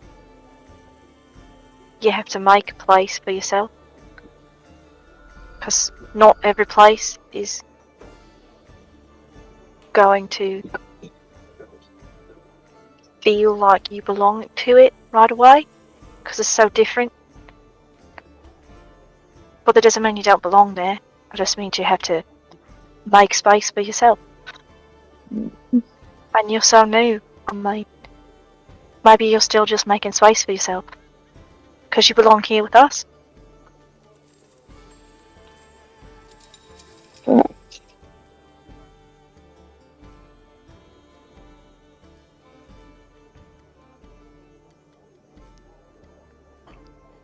I am not opposed to my conditions. I am just trying to make it through one day into the next. It would be nice to figure out my purpose again. By the time I've been awake, maybe you'll find out in the next week. Perhaps. I mean, the nice thing about living from one day and into the next is that if you do it long enough, then you get to live a whole life. It's true, if you do it long enough. That is true.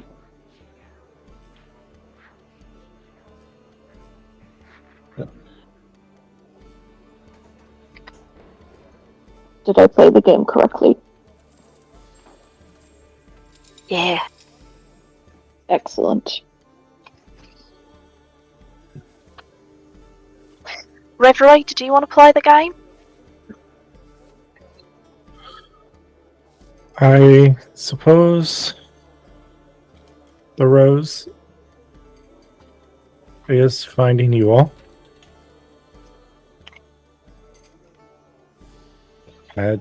You're the only friends I have, the only people I really know. So It's wonderful to have you in my life.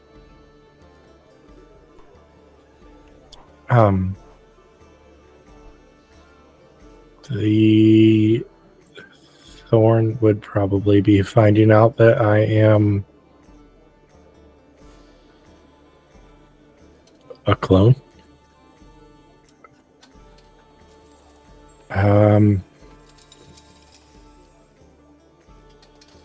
But I guess the bud is also that I'm a clone because I can become my own person.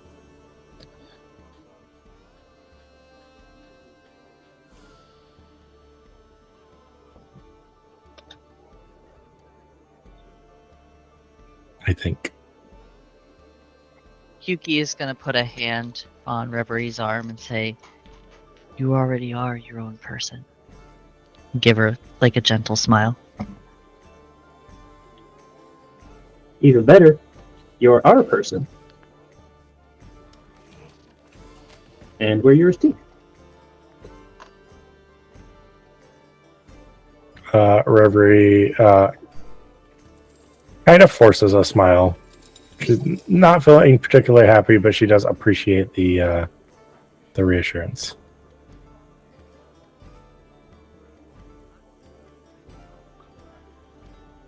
Everyone's taught something different, Reverie. Doesn't matter where you came from.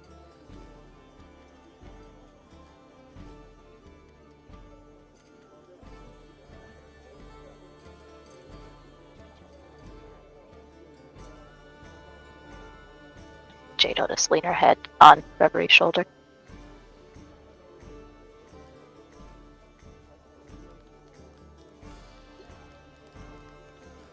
Alright. Good game. We can play it again sometime in the future. Yeah. And I'm sure more incredible stuff has happened. And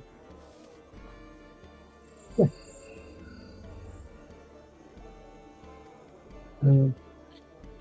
Knows what tomorrow will be.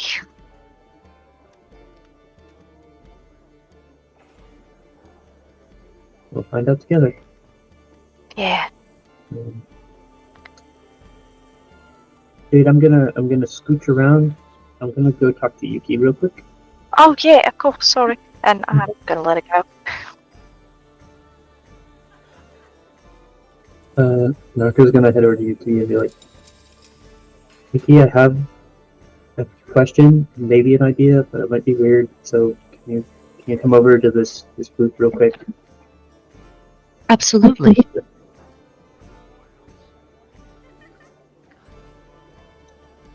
What is it, Naruto? So you know how I'm trying to like maybe do some practice at making relationship friends? Mm-hmm.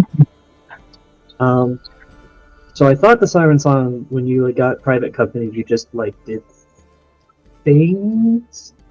But then I realized when the professor came back from his study date that you don't have to do things. And people at the Siren Song probably know a lot about like romance and junk.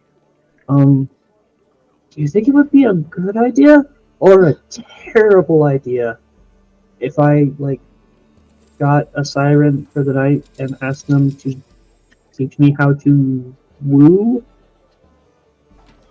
Yuki smiles from like whiskers to whiskers, and she says, Like, it's not "No, weird, like, 'cause it's like hiring a tutor, and my tutor just is in a place where everyone gets naked on pillows sometimes, but only if you want them to. I think that is a brilliant idea, Naruto. One thing, I know the first time we came into Siren Song, when we first met, you were concerned about being seen here.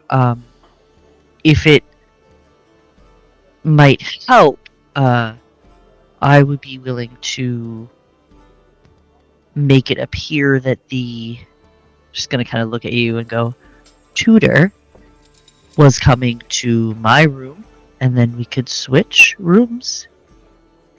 I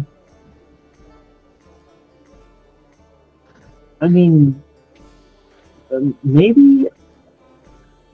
We got a lot of assurances that the Siren songs know how to be discreet. Oh, I am not worried about the sirens. I only remember your discomfort and want to make sure that you are supported in any way that I can. It was just a little more pronounced at Crystal Cove because I kind of like showed up on a big ship, and I was going to be running a symposium, and definitely people around who would know me and would probably want to like ask questions. I'm a little less worried about all that now, but Well, I think it is a brilliant idea, Naruko. okay. Well, I may do that just to see. It is going to mean that I won't be there for girl night. I did write up a draft though of what I was going to send to Mark. Not the final draft because I wanted your feedback first. But I took your ideas and I like set it up as kind of a Q&A thing where I went down the list and was like, here's a question. I'll give you my answer to the question. Then I'd like to hear from you.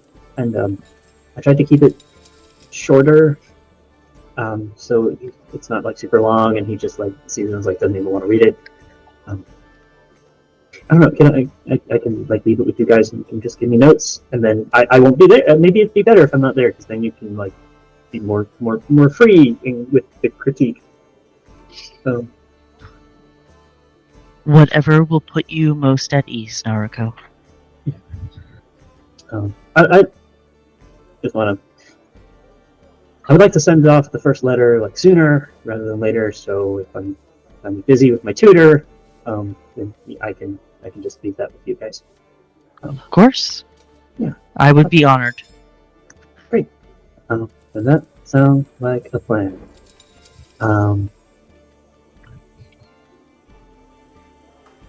I don't know if I should tell the rest of the people why I'm getting a private room tonight. Would that be weird? I mean, the professor had his friend, and we were fine with that. Yuki smiles and says, well, again, I am happy to be... She thinks for a minute. Says, a red herring. It could be made known that maybe I snore. Naruko looks at Yuki very confused. oh, wait, because we shared the room last night. Oh no, I don't want to do that. Then they're gonna think that you're a bad roommate. Yuki smiles and says, it is of no matter if it puts you at ease. But it is snoring. You do the purring thing, and it's actually really nice. I'm just gonna tell them what I'm doing. If anyone objects or thinks it's a bad idea, then they can say so. I just want to talk to you first because you're the most experienced. Yuki smiles and says, I do not believe you have anything to worry about as far as anyone judging you. Okay. I believe everyone will be as supportive as I am. Okay. Marco will head back to the table. Head back to the Jade comforting position. Who is comforting whom now? It's still me. Yes. I think Jade still wins in the needing comfort department, but Jade is still very fragile right now, yeah, but it's mutual. It's mutually beneficial. It's fine. All right. Idea has approval. for tonight, I am going to get a private room. I am going to request one of the Sirens, who may know a bit about the realms of like romance. I need some tutoring. I how to hold hands. Yeah, I mean, I know how to do that. I just don't know Like when, when. why. Yeah. Yeah, when, who, how long. What if I sweat? Oh, Um, are you supposed to wear gloves? That's what I want to know. Yes. Um, Narco actually takes out a notepad and starts writing down a couple of these questions. This is good. This is very good. Yeah, I have gloves, so I don't have to worry about that. I have a couple books. I've got some highlighted passages. Did you want to use those for references? Sure. Okay. Literature always is helpful. Maybe they can look it over and give me some recommended reading, like personal study, homework. Yeah. Oh, and since I'm going to be working on that tonight, I made up a first little draft of the letter I want to send to Marcus. You guys can give me some feedback in the morning. That'd be great. If you have time. You got stuff to do. Yeah, sure. Good. Do you think that your tutor does? I mean, you do it first and then say if it was good, and then if it was good, do you think that they do classes? Narco kind of thinks for a moment and says, I mean, they might? Grandmama said that it was Siren Song was a safe place to go to, and also a good place if you had questions that the binder didn't have an answer for. So I think it's a great idea. Yeah. I mean, if I find it a worthwhile experience, and I'm gonna have another session at this place or another, and you're interested, Jade, we can see if they'll do like a threesome class or something. Oh, that's probably a good idea. Yeah. I mean, you don't want to be the class to be too big, so just a threesome sounds like a great way to spend an evening.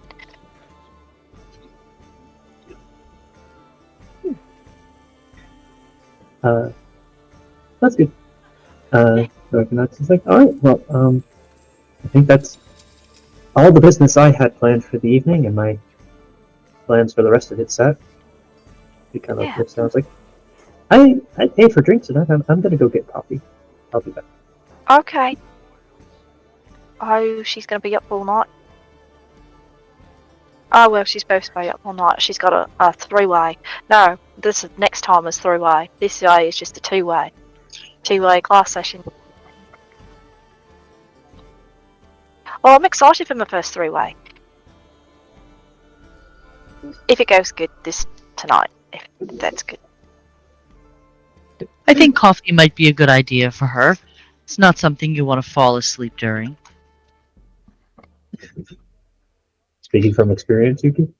Said Neville out of character. Have you been tutoring? Have you had a lot of tutoring for two-ways and three-ways, Yuki? Not as much as you would think at a monastery with not much to do. Oh. Well, then how do you know so much? Yuki kind of looks down and she says, well, I read, and let's just say curiosity sometimes got the best of this cat.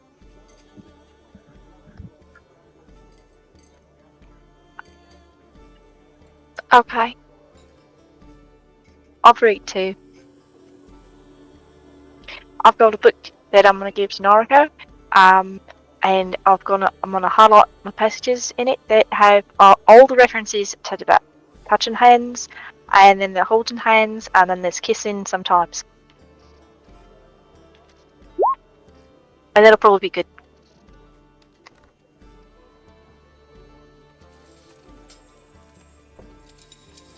I think that will be very helpful. Yeah.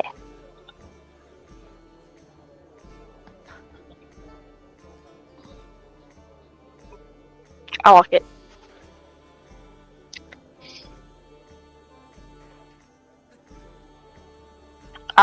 So what's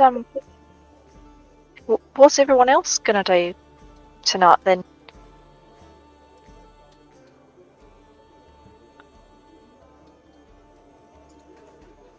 Well, I'm going to sleep. Like to get a early start for that breakfast buffet. Yeah, breakfast. Do you think they sell breakfast now? I know it's late, but some places I heard sell breakfast all day long.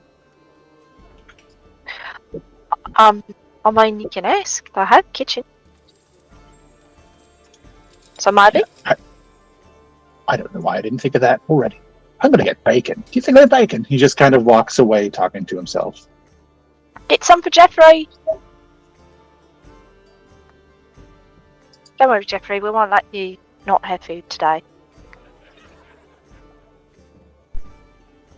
I'll have this little bit of dried meat. Did you want some? So Jeffrey kind of starts reaching out to you with one of his little face tentacles. I'll let Jeffrey take the beef jerky from. He slowly kind of wraps it around the end of the jerky, being careful not to touch your hand, and he starts to pull it in towards his mouth, Thank you, Jeffrey. and then he just is gone. Okay, you definitely need more food. I think Jeffrey needs more food. So as the gang starts to kind of go their separate ways, the evening rolls forward. Narco, you are approaching the bar. I presume to ask Apollo for someone for the Tutoring. evening. Coffee and discreetly a tutor for the evening as well. Narco will go through whatever lengths necessary to very clearly convey her desire and intent of what she wants from this evening. Because I swear to God, Joe, if she walks in there and there's like sexy teacher roleplay about to go on, I will find you. You know where he lives. I mean, yeah. It would be hilarious if you walked in and it was just Cal, button up with little half moon glasses, just like, Miss Narco, please take a seat. Here's your chalkboard. So, Apollo rolling his sight, he's picking up what you're putting down. He serves you coffee and asks what your particular flavor of tutor would be. Narco.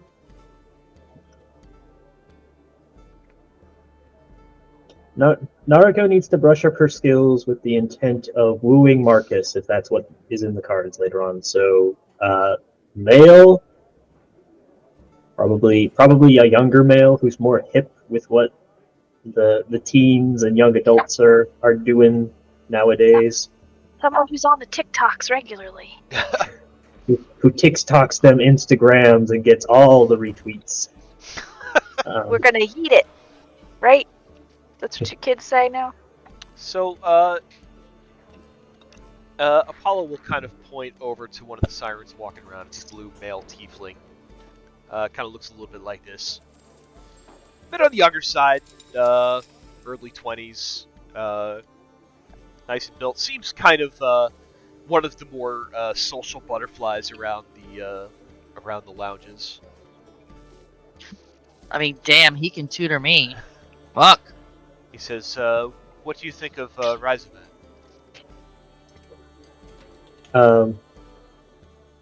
Narco looks him up and down and turns over and completely with a straight face says, does he have a resume I can look over? His resume is his abs, dog. Paulo kind of gives you a grin and basically says that it's like, well, his resume is his face and his wonderful muscular form. Is it not?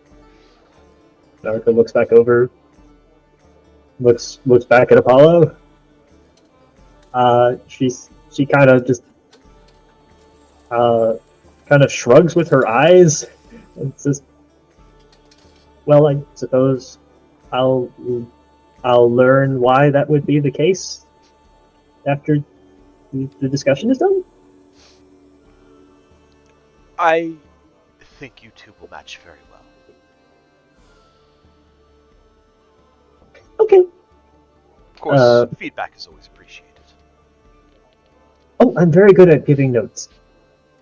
I'm sure you are.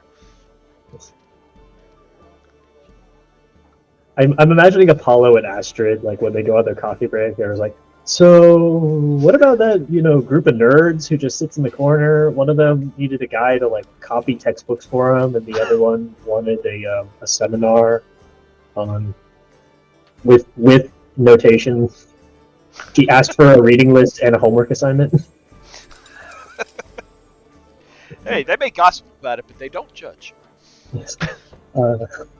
I agree with the comment there. Are his abs peer reviewed? Can they be replicated under similar conditions? They've been peer reviewed quite a few times, actually. Yeah. Well, that's good. Nothing good marks.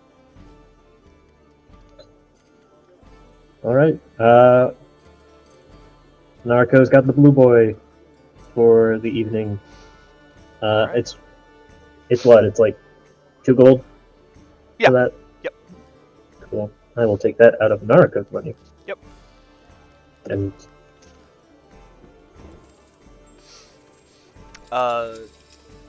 so that is all getting set up. Professor, you are approaching the bar looking for bacon.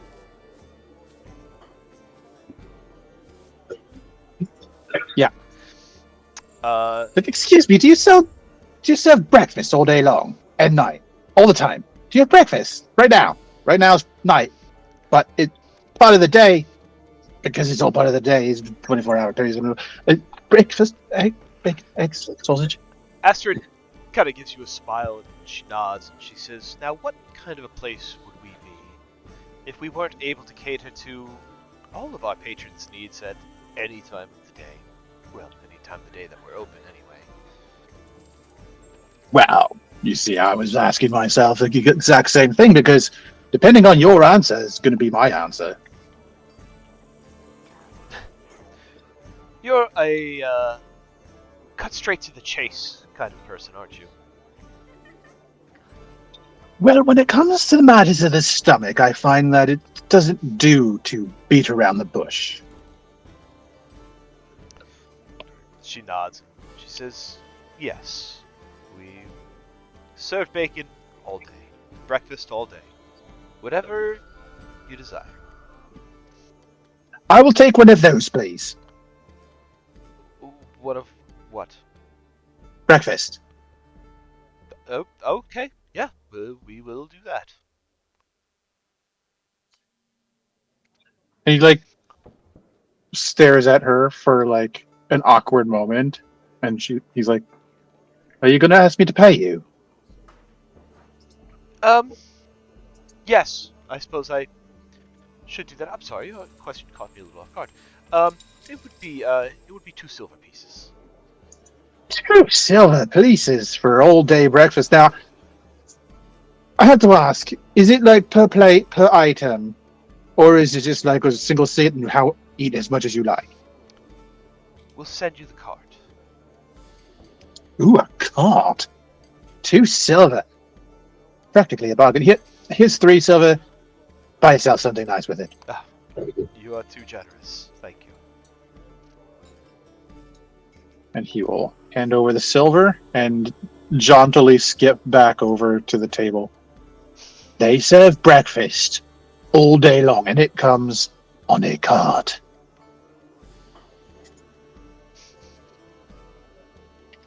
Oh wow, it comes on a cart all the time. I don't know. I would assume probably, unless it's like fancy this time of night where they have to send it out on a cart. I hope that it's enough food to fill the cart, not just like a waffle on a large silver cart just to make it look nice. When I ordered breakfast the other morning, it came on a cart and it was a lot of food, and the whole cart was full of food. So I like that. yeah. Do you eat a lot? Do I eat a lot? Well, this depends on your definition of a lot. Well, you are usually getting distracted by food and eating frequently. Do you not get enough food? Do you need more food? I have some rations if you need to have more, so that you're not hungry all the time. Jeffrey seems like he's hungry a lot too. Is that a familiar thing that he picks up from you? Because we can make sure that you have more food more often if you need more food more often. Oh, I just like to eat. Really, I don't know if I absolutely need it. I do a lot of walking. It's not that you're not getting enough food and you're just trying to eat as much as you can when you have it. It's just you just like to eat food. Oh yeah. Okay. I'm sure I won't keel over and die if I don't have a full breakfast for dinner at whatever ungodly hour it is right now. I think. I mean, I've never really tested that theory. I don't know if I care to learn that. You know what? We'll just assume that I'm okay. If I keel over one day, if I miss breakfast, you'll know that is sufficiently proven incorrect. What about second breakfast though? Like, what if you had a breakfast early in the day and then a second breakfast later in the day, but like you were supposed to have the second breakfast, but you didn't get to it, and then you keeled over after the first breakfast? So is it lack of breakfast or lack of second breakfast? Well, I haven't really tried it. I mean, let's see. And he starts counting. Like, first breakfast is always great. Try to eat as much as possible. Second breakfast is also great. Try to eat as much as possible. They're all never really quite enough. As much as the first breakfast for second breakfast. 11 C's is quite nice when you have it just before lunch. Lunch is at 1 p.m. Luncheon is very important part of the meal of the day. It gets you between 11 C's and afternoon tea. Now, once you have afternoon tea, it's the perfect prerequisite for dinner, and then supper soon after that. I suppose this would be supper. Second supper. I think you might be onto something, Jade. I'm going to invent second supper. I think that's great, I'll tell you. I mean, yeah, if anyone can invent a thing, it's definitely you and Norika. Yeah, second supper. Do you want second supper? They said they're going to send over a cart. You can have some if you want, or you can order your own.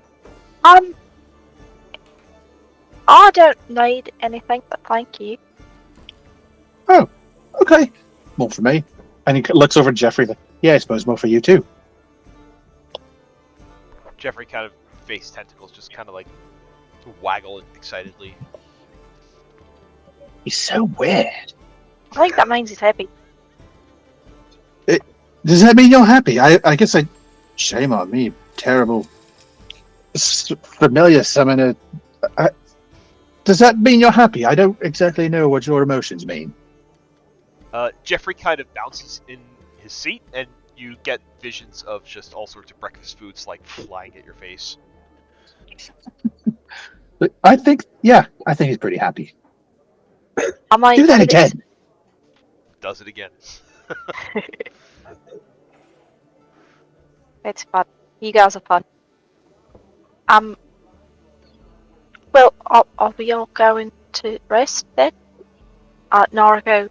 Oh, Noriko, you're back. Do you have your tutor session? Yes. When?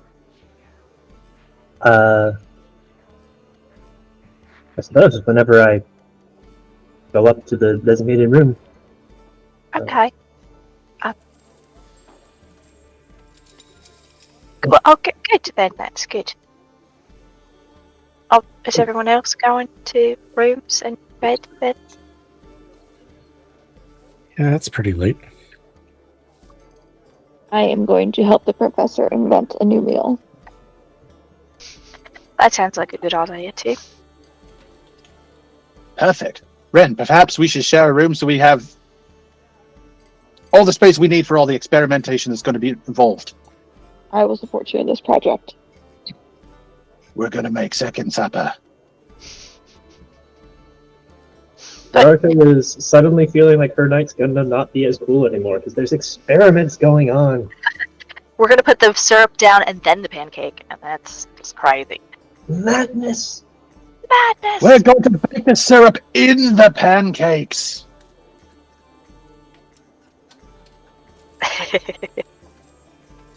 Yuki, what are you gonna do tonight? Seeing as it was a very tiring day, I think bed is calling my name. Okay.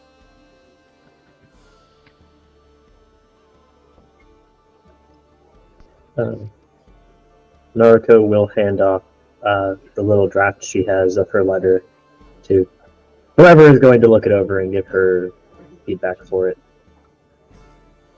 Jade will offer if Yuki doesn't take it first.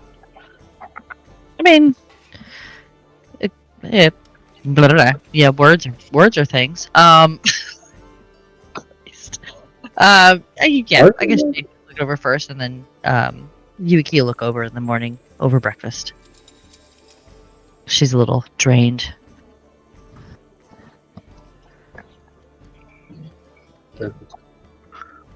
All right. So the night begins to wane.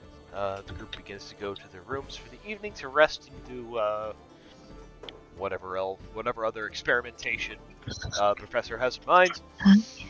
Possibly read and critique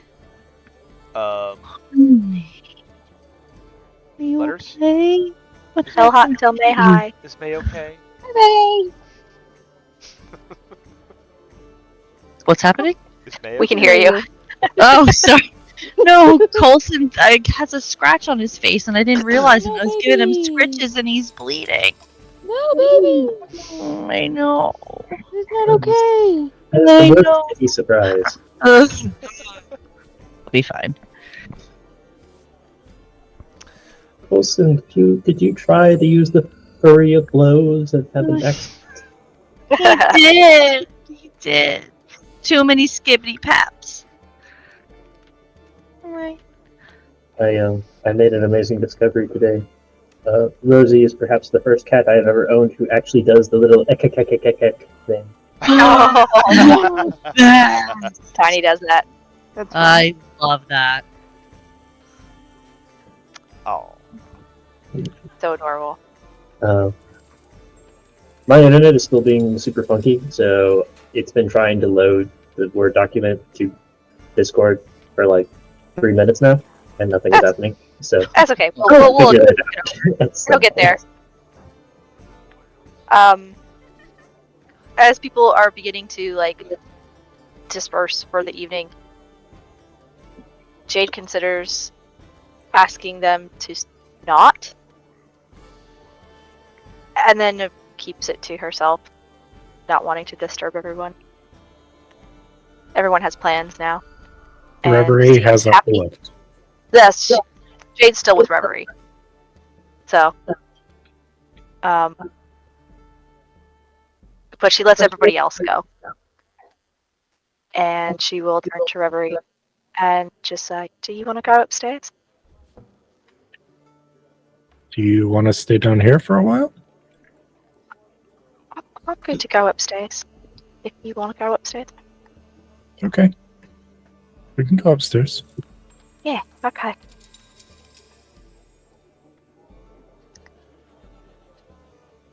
I go upstairs with Reverie.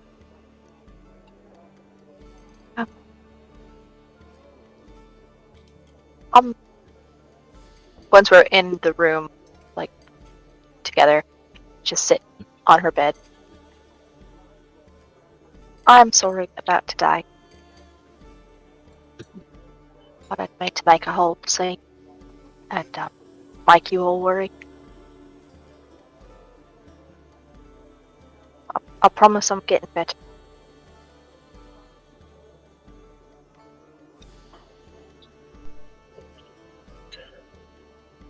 Everyone cares about you. I care about them. It's obvious to me that you're getting better. I mean, that was probably the most severe reaction I've seen you have, but you were back quicker than you were out of the bathroom on the ship. So you are making progress even if you can't see it. Guys, make it easier.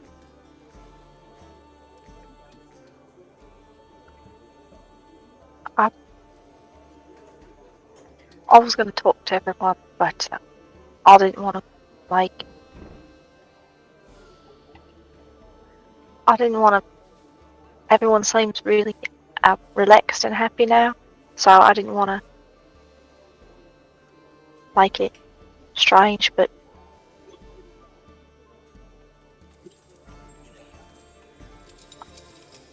I've been meaning to tell you some things, Reverie, and I've been scared too.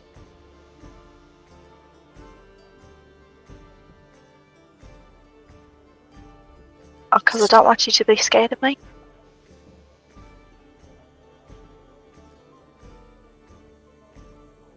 And today was not the best day. And I had a whole lot of thing planned, and but then, you know, stuff happened and we got attacked, and then we went to another town, and then there were Duragar, and then we had to fight there, and kind of derailed the plans I had for things. Best laid plans don't go great, I guess. I lied a little bit today. About? I was telling the truth when I said I don't really remember most of what happened after the bodies today, and then being in the kitchen with Estrid. I don't really remember the walk, or running in here, or... Estrid said, I started crying. I remember crying. I don't really remember much between then and now. And that, I mean, not now, I mean then, and then getting into the kitchen. But I do remember burning something that wasn't a body. And it had a mark on it. And it was a really, really bad mark. February. The thing Nariko found? Yeah. I lied a little bit when I told her it was cursed. It's not... The amulet wasn't really cursed. It's not a curse like you would... I picked it up and then, oh no, suddenly... Bad... I don't know, you get possessed or something, or suddenly you stick to walls or something. But it is cursed because bad people follow that thing. Really, really bad people.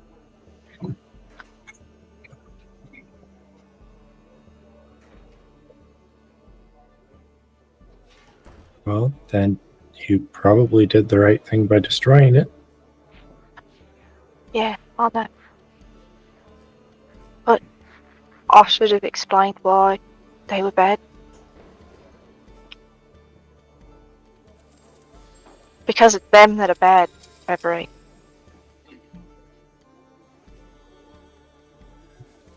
They say they're a cult, and it's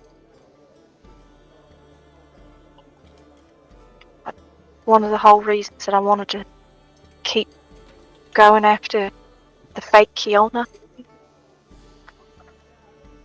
It's because of people like that. They need to be stopped. Because they're going to keep hurting more people.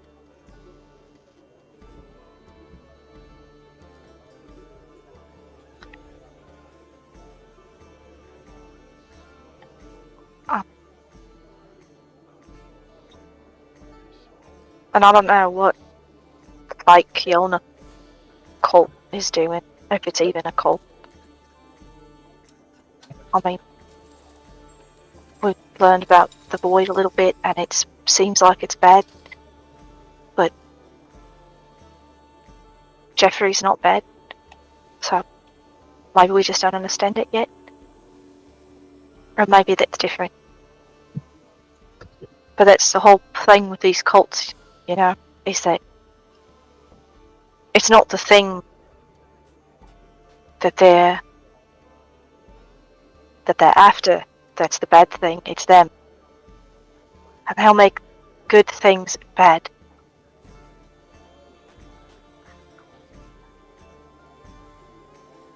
Did you hear what Noriko said? Which part? Who they were a cult of? Yeah. They're not.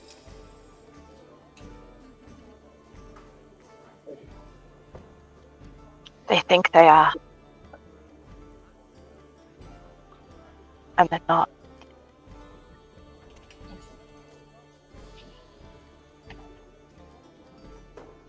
What do you mean?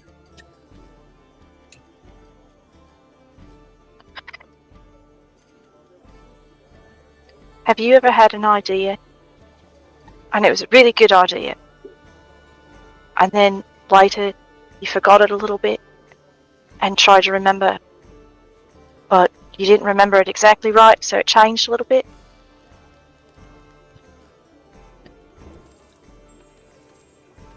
I think I understand what you're saying. Do you know why the gods are gods, Reverie? Reverie shakes her head. Because people believe in them. They're really powerful, and some of them are very, very, very old. And they can do a great many things. But it's people believing in them that makes them who they are. Do you know how many different gods of death there are? How many different gods of the sun? There's only one sun here, but there's so many different gods of the sun, and they all exist, and they're all real, and they're all different because people believe them to be different. Do you know what happens when you're a god who is supposed to protect something, and then someone else comes around and says that that's a lie? And people start to believe that lie.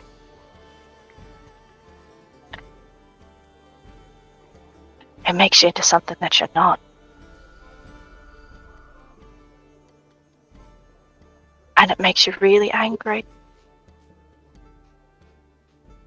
And sometimes it makes you do really terrible things to the people who lied about you.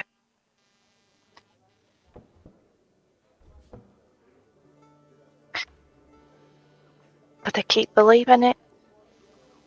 And so you never get to go back to what you were before. And you make the best of it.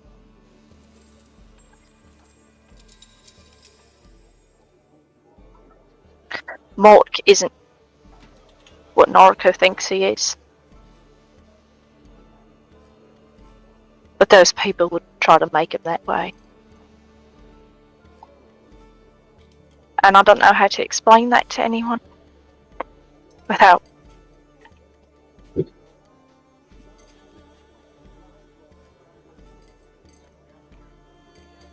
Without what?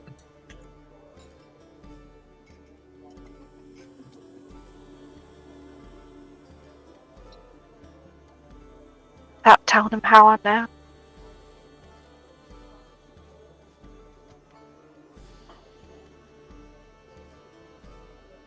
And I'm not supposed to tell anybody how I know.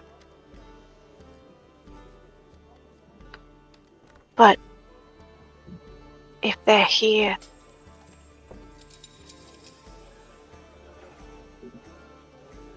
if they're doing things again, then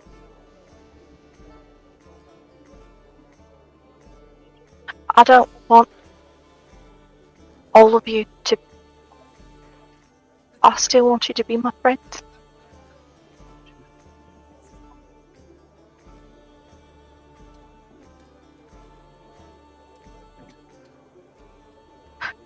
I'm not really alive, Reverie.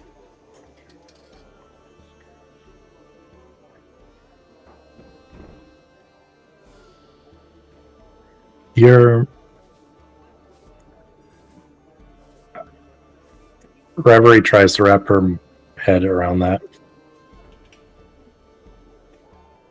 And then just says, I'm sorry, what? Not really alive. Well, you're here. Yeah, I'm here. Because my papa really wanted me to try and have a life that I didn't get to have the first time.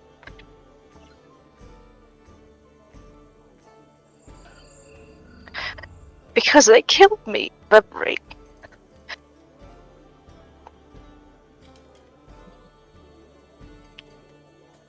And I don't want them to hurt anybody else.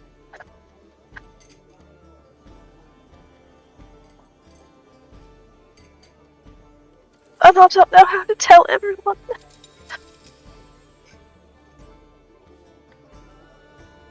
Because if they know that I'm not really alive,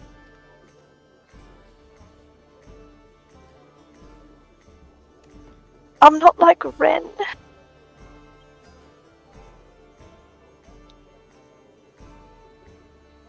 That people would get scared.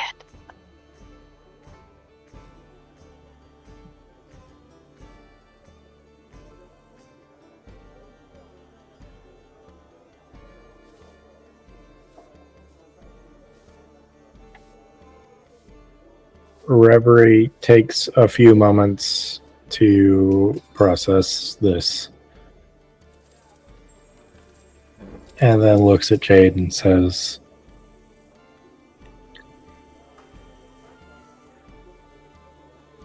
I don't know why that would matter to anyone.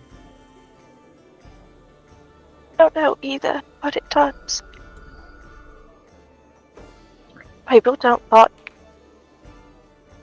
to know that people aren't alive.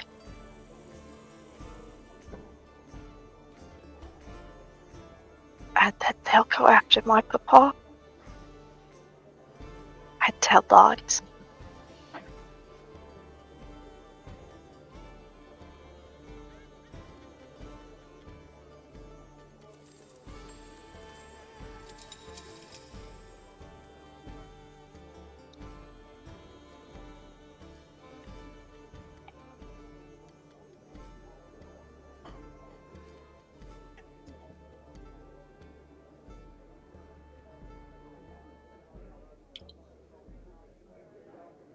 Well,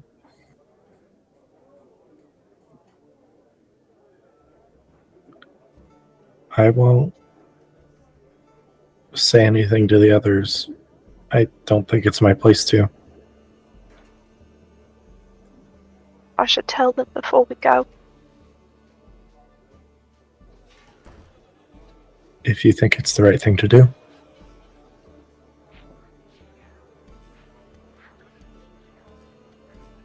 If we go to that cave tomorrow,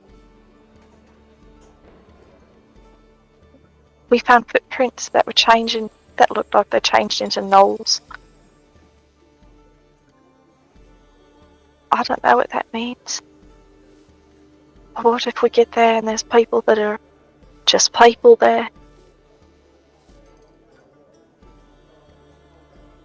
Some of them aren't going to want to hurt them if it looks like they're in trouble, and they're actually the ones who had that amulet.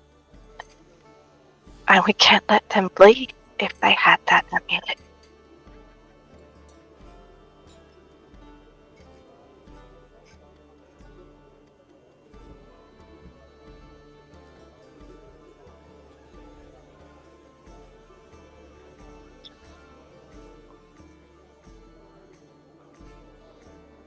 we can find whoever's behind this and stop them. And hopefully help some people along the way.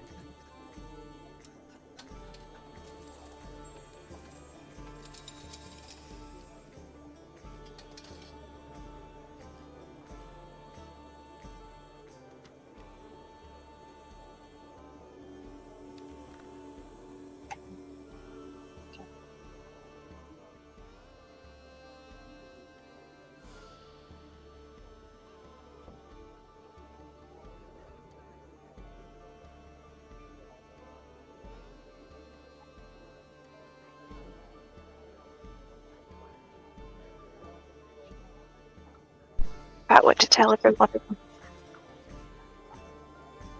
Say that again, please. I'll think about what to tell everyone.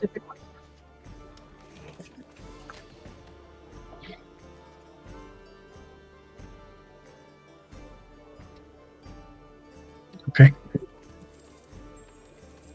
I'll be right beside you when you do. Thank you.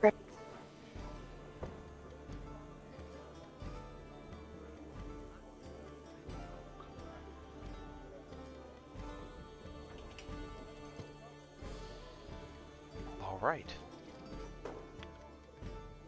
Anybody else wish to have any conversations this evening? No, but man, Ren is bummed out that he missed that. Yeah, follow that up.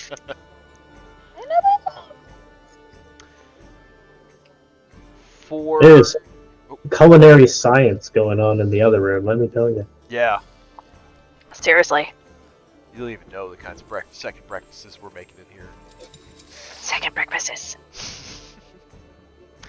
For Narco, do you want to go through the tutoring, or do we just want to yada yada that and say Narco got some good? No, I think we need to play this out at Okay. least a little. Okay, because all right. I need to know what kind of advice Nariko is getting. Okay, okay, We gotta put it into practice later. okay. So, Narco, you head up to your room. It's not long after that Ryzavan will come in and join you. He knocks on the door before entering. You hear him through the door. Alright, oh, did you put it under your name, or did you put it under Yuki's name? I forget. Nariko made the arrangements, but she asked for discretion. She assumes the Siren song knows when they have like well-to-do people who don't want stuff getting out, that they have like code words and stuff for this sort of scenario.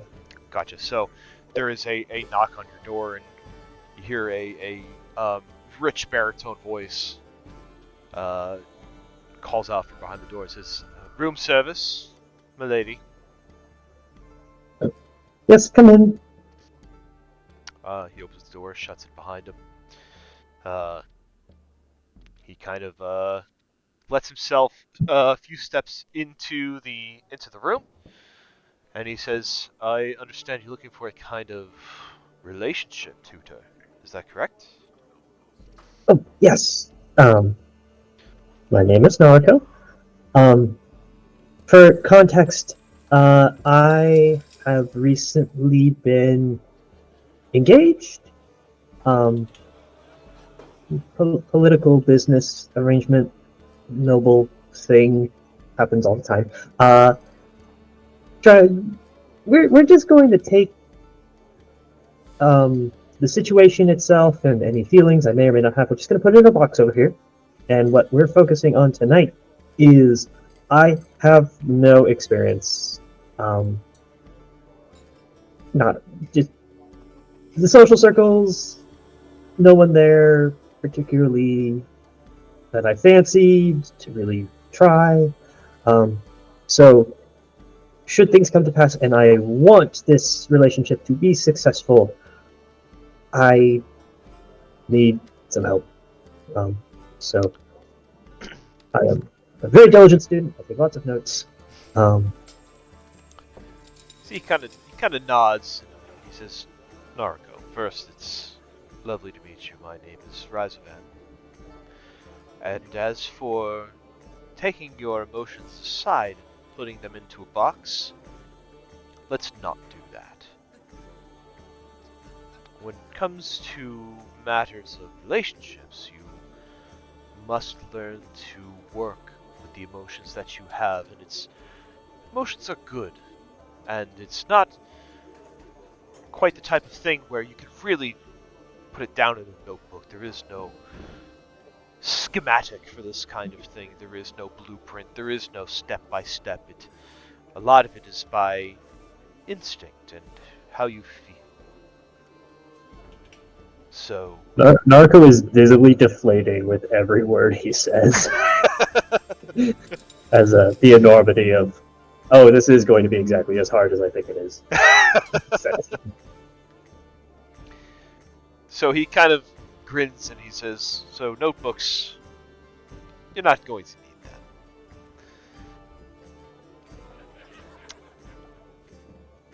And then he kind of like gives you a bit of a grin and he says, "So it's a bit of a first date, is it? With the person that you are arranged to marry.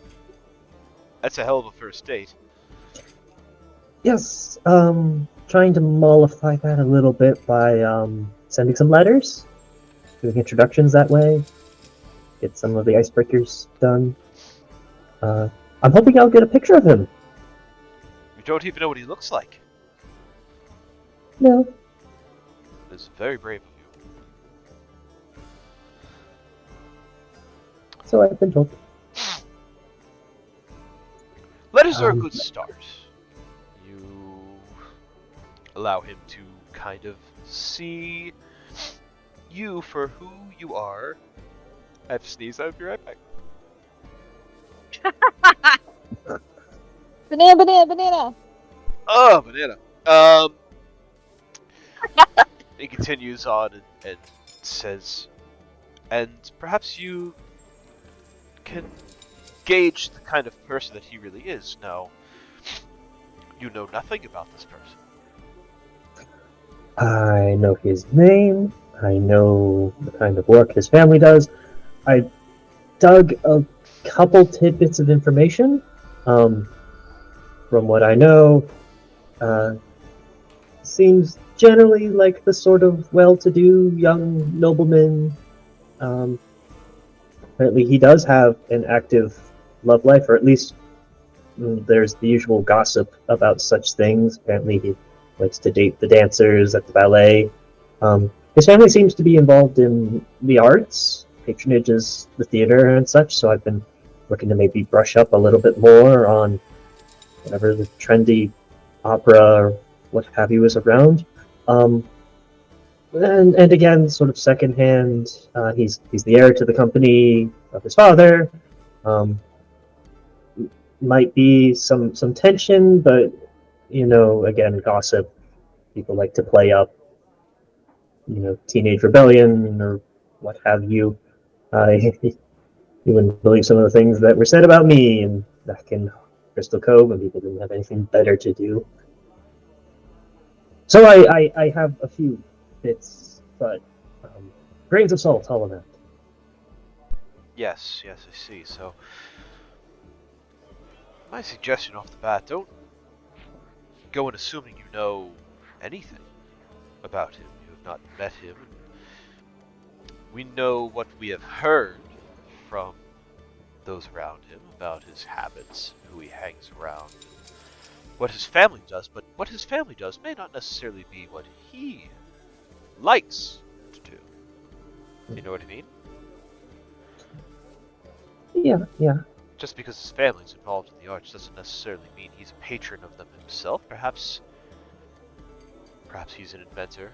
Perhaps he is a scholar. Perhaps he's a hunter. Who, in heart, anyway, who really knows? So, you construct these letters to him. Don't go at it as if you are trying to bond on something that you think you know about him. Bond? Maybe not even bond, but perhaps Speak about your heart. What are you passionate about? Start from there. It starts as a small spark of a conversation, and perhaps he finds something that the two of you can latch onto together.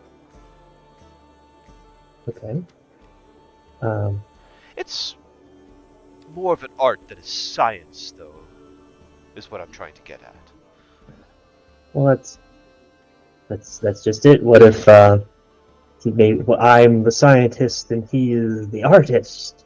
How do we connect? I mean, Well, there is art in science, is there not? she kind of considers and she says, I think there is satisfaction. There can be wonder, beauty if I'm feeling particularly poetic about the moment, but I always figure art it's a craft. There's a lot of practice and skill that goes into it, but it's spontaneous. Science is built much more on building understanding and then extrapolating new ideas from there and testing them with rigor. I mean, sometimes I do get flashes of inspiration, but is that the same for an artist? Sure. I mean, your science has to be inspired by something. Art is that inspiration taken in a different light. Rather than putting it towards gears and mechanisms and testing, it is put towards performing in some way, shape, or form. Try again until you get the result you are looking for. So, science, when done well, helps people to see and understand the world and relate to it better on the fundamental level of how it works. While art is helping people to see and to connect with the world, but about how they feel. I think you're getting it. Okay. What? So is that like a pickup line that I should use, or? Oh, pickup lines. Absolutely no. Do not use any of them. None of them work, and they all sound corny. Okay, good, because I've suffered through a few, and I did not understand, and I thought it was a me problem. No, they never work. And the people the people it does work on, not very of much substance. If you catch my drift. Nariko just thinks back to suffering through like the little debutante galas that she had to attend to for mom for the business meetings with the socialites, and her face looked completely deadpan as she just says, "Oh, I absolutely understand completely."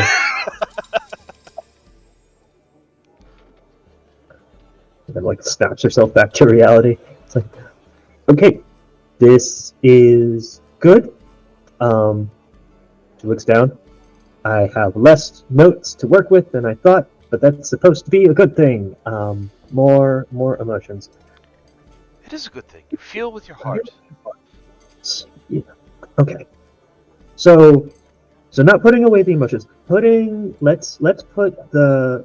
I still want the box is nice. I'm going to keep the expectations in the box, and instead, Marcus is not the guy who I am going to get married to, and I need to if I want the company to be good and mom to love me. Marcus is a new friend, potential friend. He is a new person that I am meeting, and I have met some very lovely people in the last week who have become good friends, and they are very different and more than a little strange. they're good because of it, and I like how they make me feel as a person. And I'm going to give Marcus that same chance, and we are going to share with each other, and we're going to be scientists who help each other understand, and we're going to be artists who help each other feel. It's a That's a lot. bit more of a mechanical way than I would put it, but I think you understand the concept. I like checklists. It helps me make sure I'm not missing anything.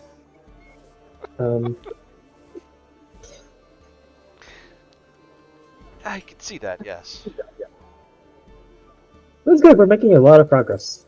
It's only been like 15 minutes. Yeah. You want some coffee? I like coffee. Sure, I feel like it's going to be a long night. Coffee is served.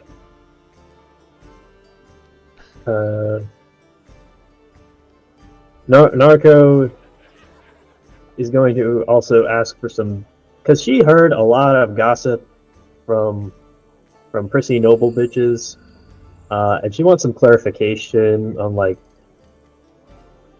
the general pace that should be followed if you're going to like move up to the hand holding stage and like the kissing stage. And I expect the result from him is going to be like when it seems like it feels right, like there's no hard and fast rules, and that's going to frustrate her, but she'll be fine. That's about the gist of it. Okay. So generally healthy relationship advice is given. Yes! Surprisingly, or perhaps unsurprisingly. Excellent.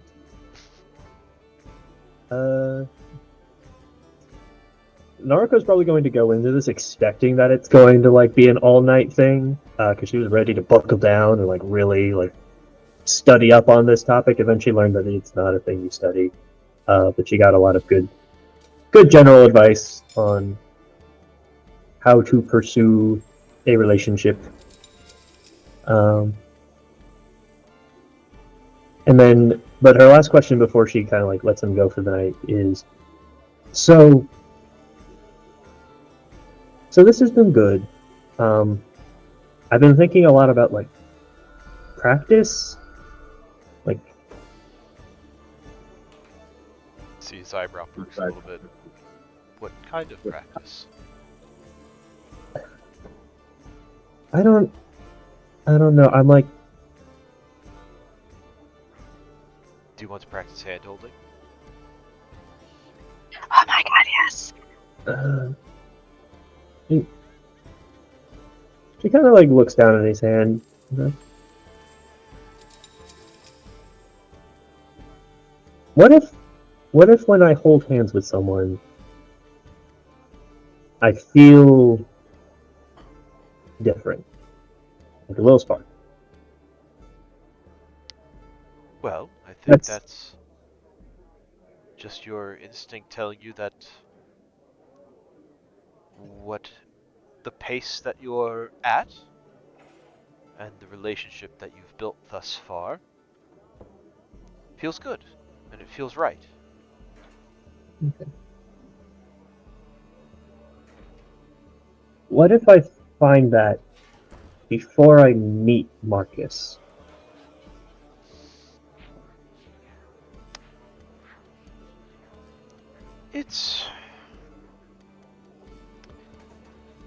I don't want to change your trajectory, Naruko.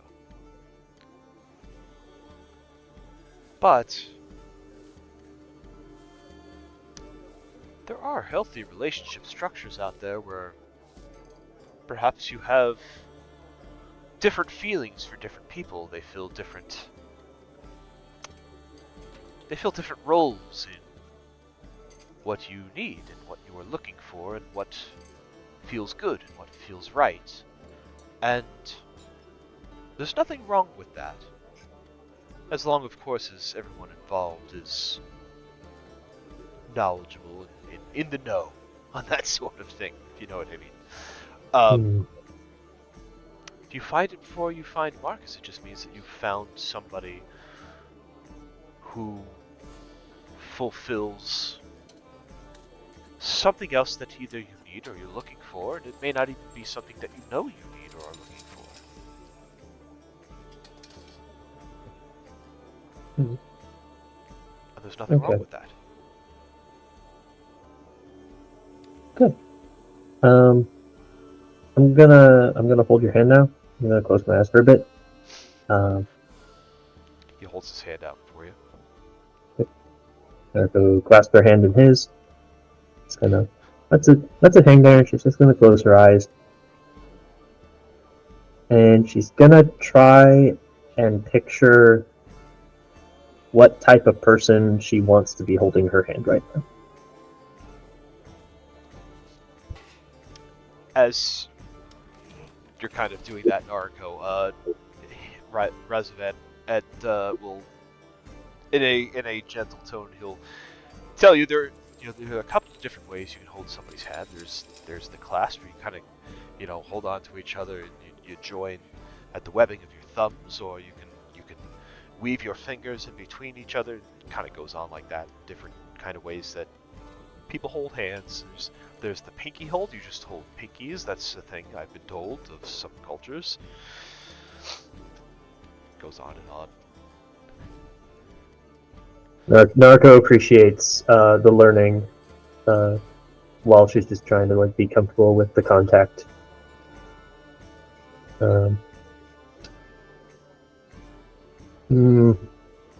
I almost want to roll dice for Narco right now. I don't know what the fuck I would roll. Insight on yourself? Sure, insight on myself. As if I have the answers. Would that be with advantage because it's about myself, or disadvantage because it's about myself? Ooh, that's a good question. I would give it a flat roll because yeah, you know yourself, but you don't quite know what it is you're looking for. So advantage, disadvantage cancel out. I think you have a pretty good idea after hanging on to Ryzen's hand for a little bit. And I wouldn't know if Naruko would feel anything at this point holding on to Ryzen's hand unless she is thinking of somebody else at this moment. But I would say whoever it is that is coming across Naruko's mind at the moment, she makes this check, and if she feels that spark, then she knows that whoever it is she's thinking of in the moment feels like the right course to go.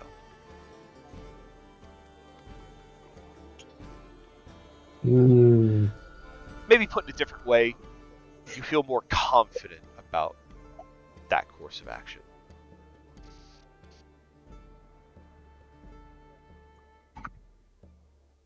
All right.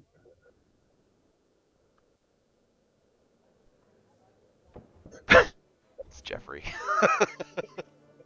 I mean, I'm willing to throw it out to the peanut gallery on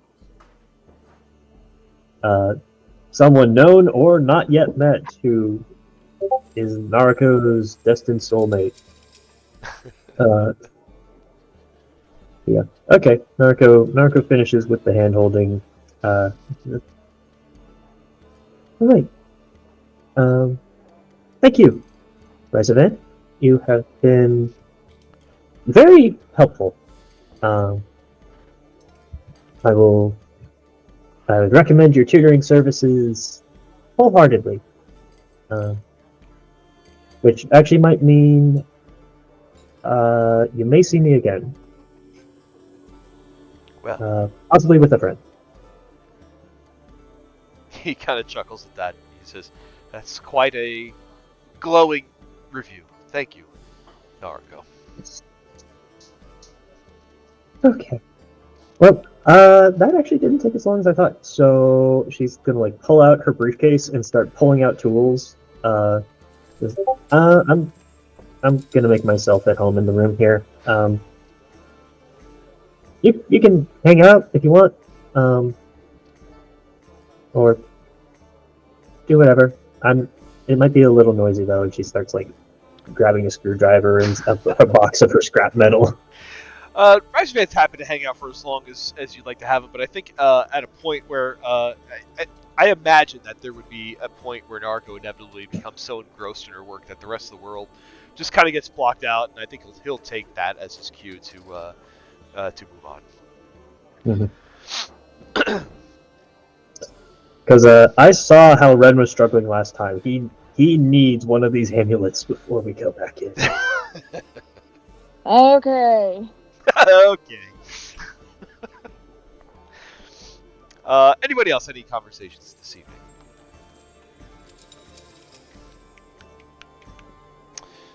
Not. All right. Well, in that case, then long rest for everybody. Hit points abilities come back. The temporary hit points are now gone once your long rest is up. Professor, what are you doing with Jeffrey? He's helping. I need a lab assistant. You keep him out all night? Of course. Oh, Hey, I'm there too. What's gonna happen? what happens? Nothing happens. Professor, you go to sleep that night. Gasp! at some point or another. Go to sleep that night, and at some point, you become aware of your arms and legs floating. You have a general weightless feel to your physical form. And you open your eyes slowly, and it is darkness around you. There are stars dotting the sky all around you, casting a bit of a glow on your form. You look down below you, and you kind of see that you are floating above the planet. You see this bright blue marble underneath you, the look of the ocean, kind of reflecting off whatever light is being cast by these stars. You can feel it like a cold breeze on your skin, but you yourself are not cold. You feel comfortable.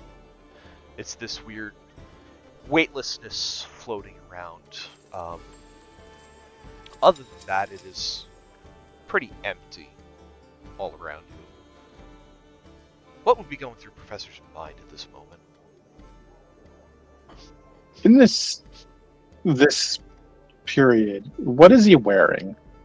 You're wearing normal clothes. His arms immediately start patting down his coat, pull out his journal to start writing the experience.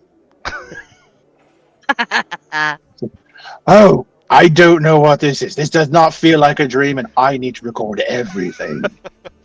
It's kind of like that feel where you can't really tell if you're dreaming or not. Like, it feels real, but how can this be real? How can I be floating in a vacuum of space and still able to breathe and think and walk and talk without my blood trying to boil through my skin? He'll try to record what's going on, and he'll just kind of he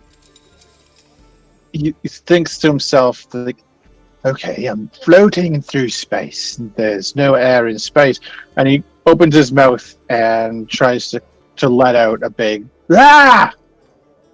There's no sound as you okay. try to screech out, and you're furiously trying to write these notes down in your notebook, and you have your notebook in one hand, the writing implement in the other, and as you're writing it down, you're trying to read what you're writing, but it looks like you're just writing gibberish. It's what you're writing, the characters don't make any sense. And sorry, go ahead. No, go ahead. What were you gonna say? Can I like insight that? It's like that's typically the type of thing you would expect to see in a dream, where patterns don't remain the same when at second glance, and any sort of text or writing that you may see or bear witness to doesn't typically make a lot of sense as your mind just sort of barfs all of its memories and thoughts back into your consciousness. Yeah, I'll take an insight. Am I dreaming? It feels very dreamlike, yes. But there So is just that little bit in the back of your head that's like, it feels pretty real though, but there's no possible way that this is real. he would take a moment to sort of center his thoughts and think, okay, is this a lucid dream? And he's going to try and affect the surroundings around him. He's going to try and like cause the stars that you see around them to realign into different shapes. You stare out and you squint your eyes and you concentrate, reach out with your hand and you kind of move it around. You try and move these stars to your whim, and for a second they do. They start to kind of move around and make these different shapes. And after a few moments of doing this, you notice there is a slight splintering of the darkness between two of these stars, and there's a little bit of a light that comes through. And the more you try to manipulate this, the more this crack starts to widen until silently, looking like a hammer smashing against a plane of ice, the entire space, darkness of space, spider webs in front of you.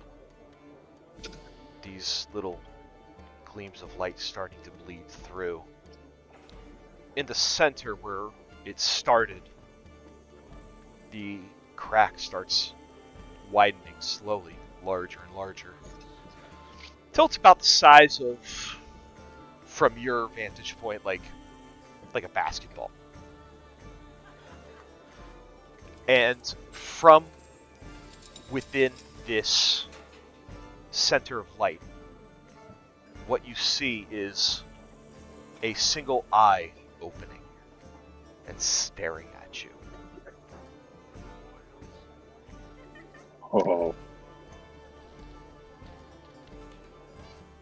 Can I? Go ahead. Sorry, I was going to say, is there something I can roll to sort of? Is there like a religion or a history or an arcana that he might know about that gives information, like something that's representative of an eye, like a big eye, the void in space, like anything he might have picked up somewhere in his travels? I'll take an Arcana check. I will give an Arcana check. There are a lot of things that an eye can represent. Most commonly, I would say the most common interpretation of it is a search for knowledge.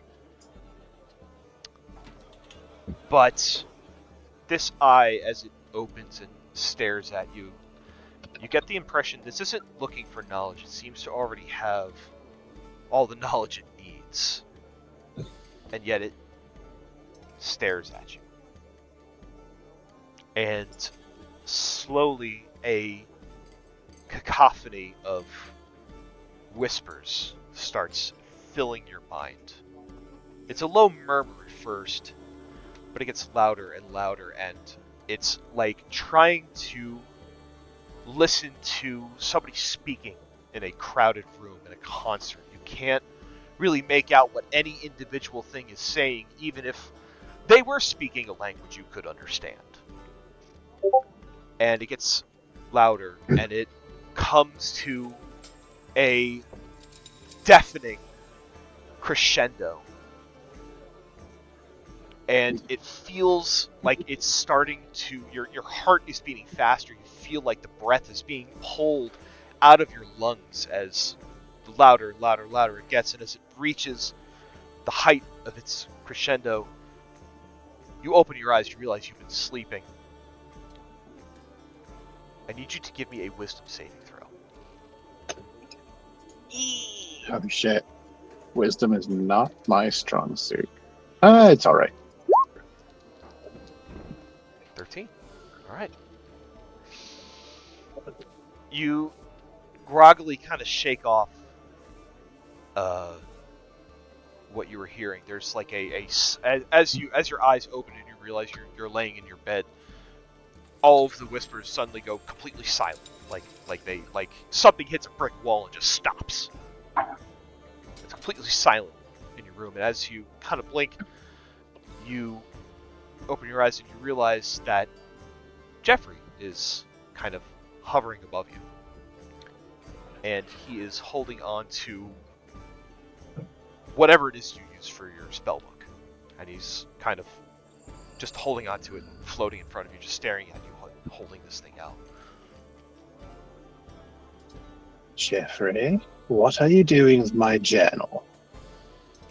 Did you color in there? It's not a coloring book. I've told you that 3 times. There's no response. He holds out your book, and you are drawn to it.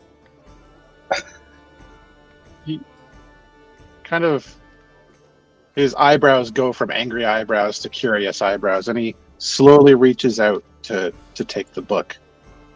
And he just whispers just loud enough for Jeffrey to hear. You're being really weird right now. There is no response from Jeffrey. He lets you take it. And he just kind of hovers there still, just kind of looking at you expectantly.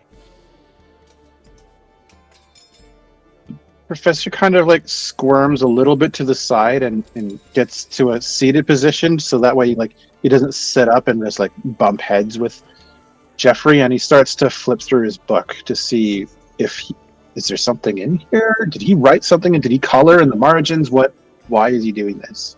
Give me one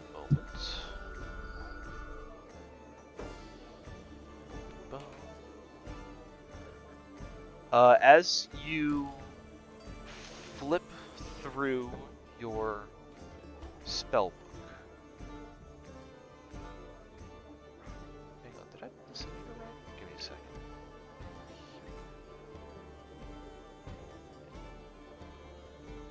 second. As you flip through your spellbook, you realize that in a golden script, there is something new written in there. Another spell has been written into your spellbook. I don't know if I just tried adding it to your character sheet, but I'm not sure if it did. So if you refresh your character sheet, you might see it in there. So let me take a look. I don't Some see existential it. horror crisis right now, guys. Right? Hold on. Agree. I'm Amazing. going to load it into a new browser. It could be So a goes out. D&D Beyond issue. I just made an edit to this thing because it's homebrew, so it might still take a few minutes to pop in. But I'm going to put it in your Discord what you see. Okay. In case it doesn't pop up in your character sheet yet.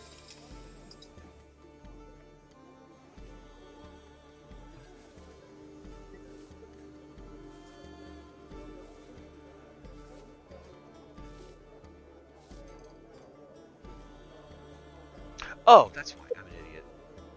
It's in your. No, I'm dumb. It's in your spell book, but it didn't show up in your spell list because you'd have to prepare it. That's right. Oh, right. So it should be in your spell book on D&D Beyond, just not prepared. Let me look. Manage spells. Oh, yeah, there it is.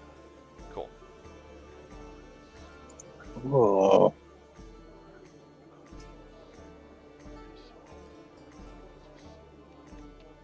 He reads through this spell, and he just kind of raises an eye and looks up at Jeffrey. Did you write this? Is this a thing? Does this work? To your first question, there is a slow shake of Jeffrey's head, indicating no. To your second question, a shrug. Don't do that. Okay. Curious. I have to do some work with this. And he will, look over at Ren, who I'm assuming is also sleeping. And he's I am passed the fuck out. Well, can't turn on the light. Oh, right. And he kind of poofs into his kitsune form. He's like, dark vision. Don't need a light. He starts to prepare the spell. Alright. And that'll be his night. We'll be going over this spell and preparing it and thinking about, okay, what is this? What could this mean? What could this do? What could this be?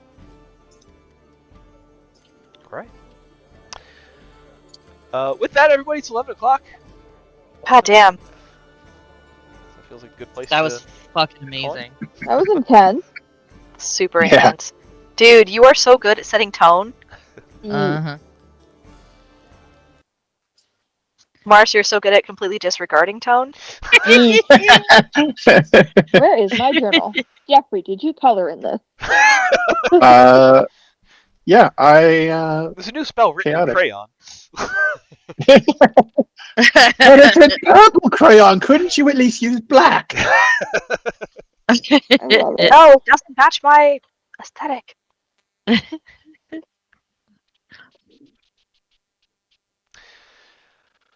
Whew, man. Kitsune Dark Vision, adorable. Yeah, Right. I love Lots it. of stuff happening tonight, guys. I love it. I love it. So, nominations? Jade and Arca. I'm down for that. Yeah. Agreed. Naruto has 2 inspirations. I was going to say the professor. I Also good with that. Yeah. Yes, I would say Jane and Professor. I really loved Professor's rant about second breakfast. Yeah. And the different meals that could be added on to the end of the day, and then trying to invent a new meal for second supper. I do have 2 inspirations already, Oh, Oh no. but thank you. We have to like other people, guys. Yeah. man. I mean, so we're just gonna go down the list here. Yuki for once again being teen beat. For Naruto here. Very much staying on point with following the person of obviously with the most chaos energy at the moment, which was Jade at the beginning of this. And then Ren for being Ren so hard. Yay. And imitating the fuck out of, or imitating, hello, intimidating. I'm not tired. It's fine. Intimidating the fucking Bursar. Yeah. Hey, if I don't have to talk, I'm good. That was awesome. Yeah, leaning towards Jen and Red. Jade and Yeah. Jade. Ren already has 2. Damn! Go back to Yuki. Yuki used her only one to stay alive last time. Go back to Yuki. Well spent. Have another. Here you go. Keep that pattern Another going, one. please. To be fair, we do tend to use these in either moments of dire consequence or when we need to win a race Right. or A beer pong. competition against each other. Yeah. Or Well, we we really stab need each to other win to win. beer pong. Yep. We definitely- Some, We need to be the ones who win, even if it's against each other. Yep. Yeah, obviously. And we will cheat however that means. if Also there's an true. axe speak race, it's inspiration time. We can be some incredibly petty motherfuckers, don't you worry. I Yeah, don't we have to can. worry. I know we are. Everybody knows that. Because it's fun. Also true. All right. Put it in there. So did we pick 2?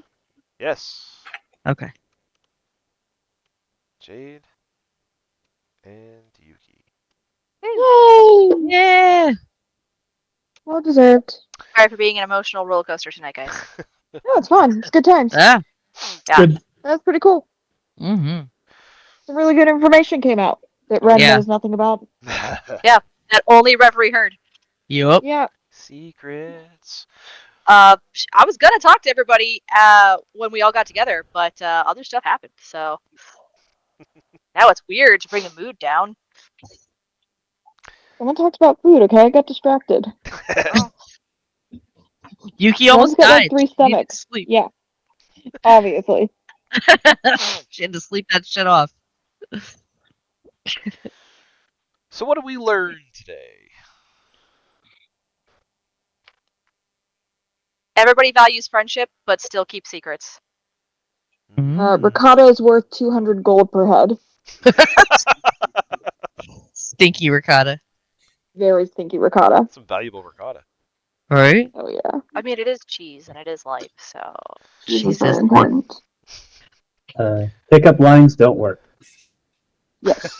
But holding hands with a sexy tiefling does. Narco's You could be already... adorable and super creepy at the same time. Oh yeah. Absolutely. Hell yeah. I think that's like half the party. Not creepy. Narco's already doing a great job of stepping into her mother's footsteps in negotiations. Uh-huh. Yep. It's gonna be great. It comes naturally to me in my optimization brain. Optimize. Nice. Optimize. Mhm.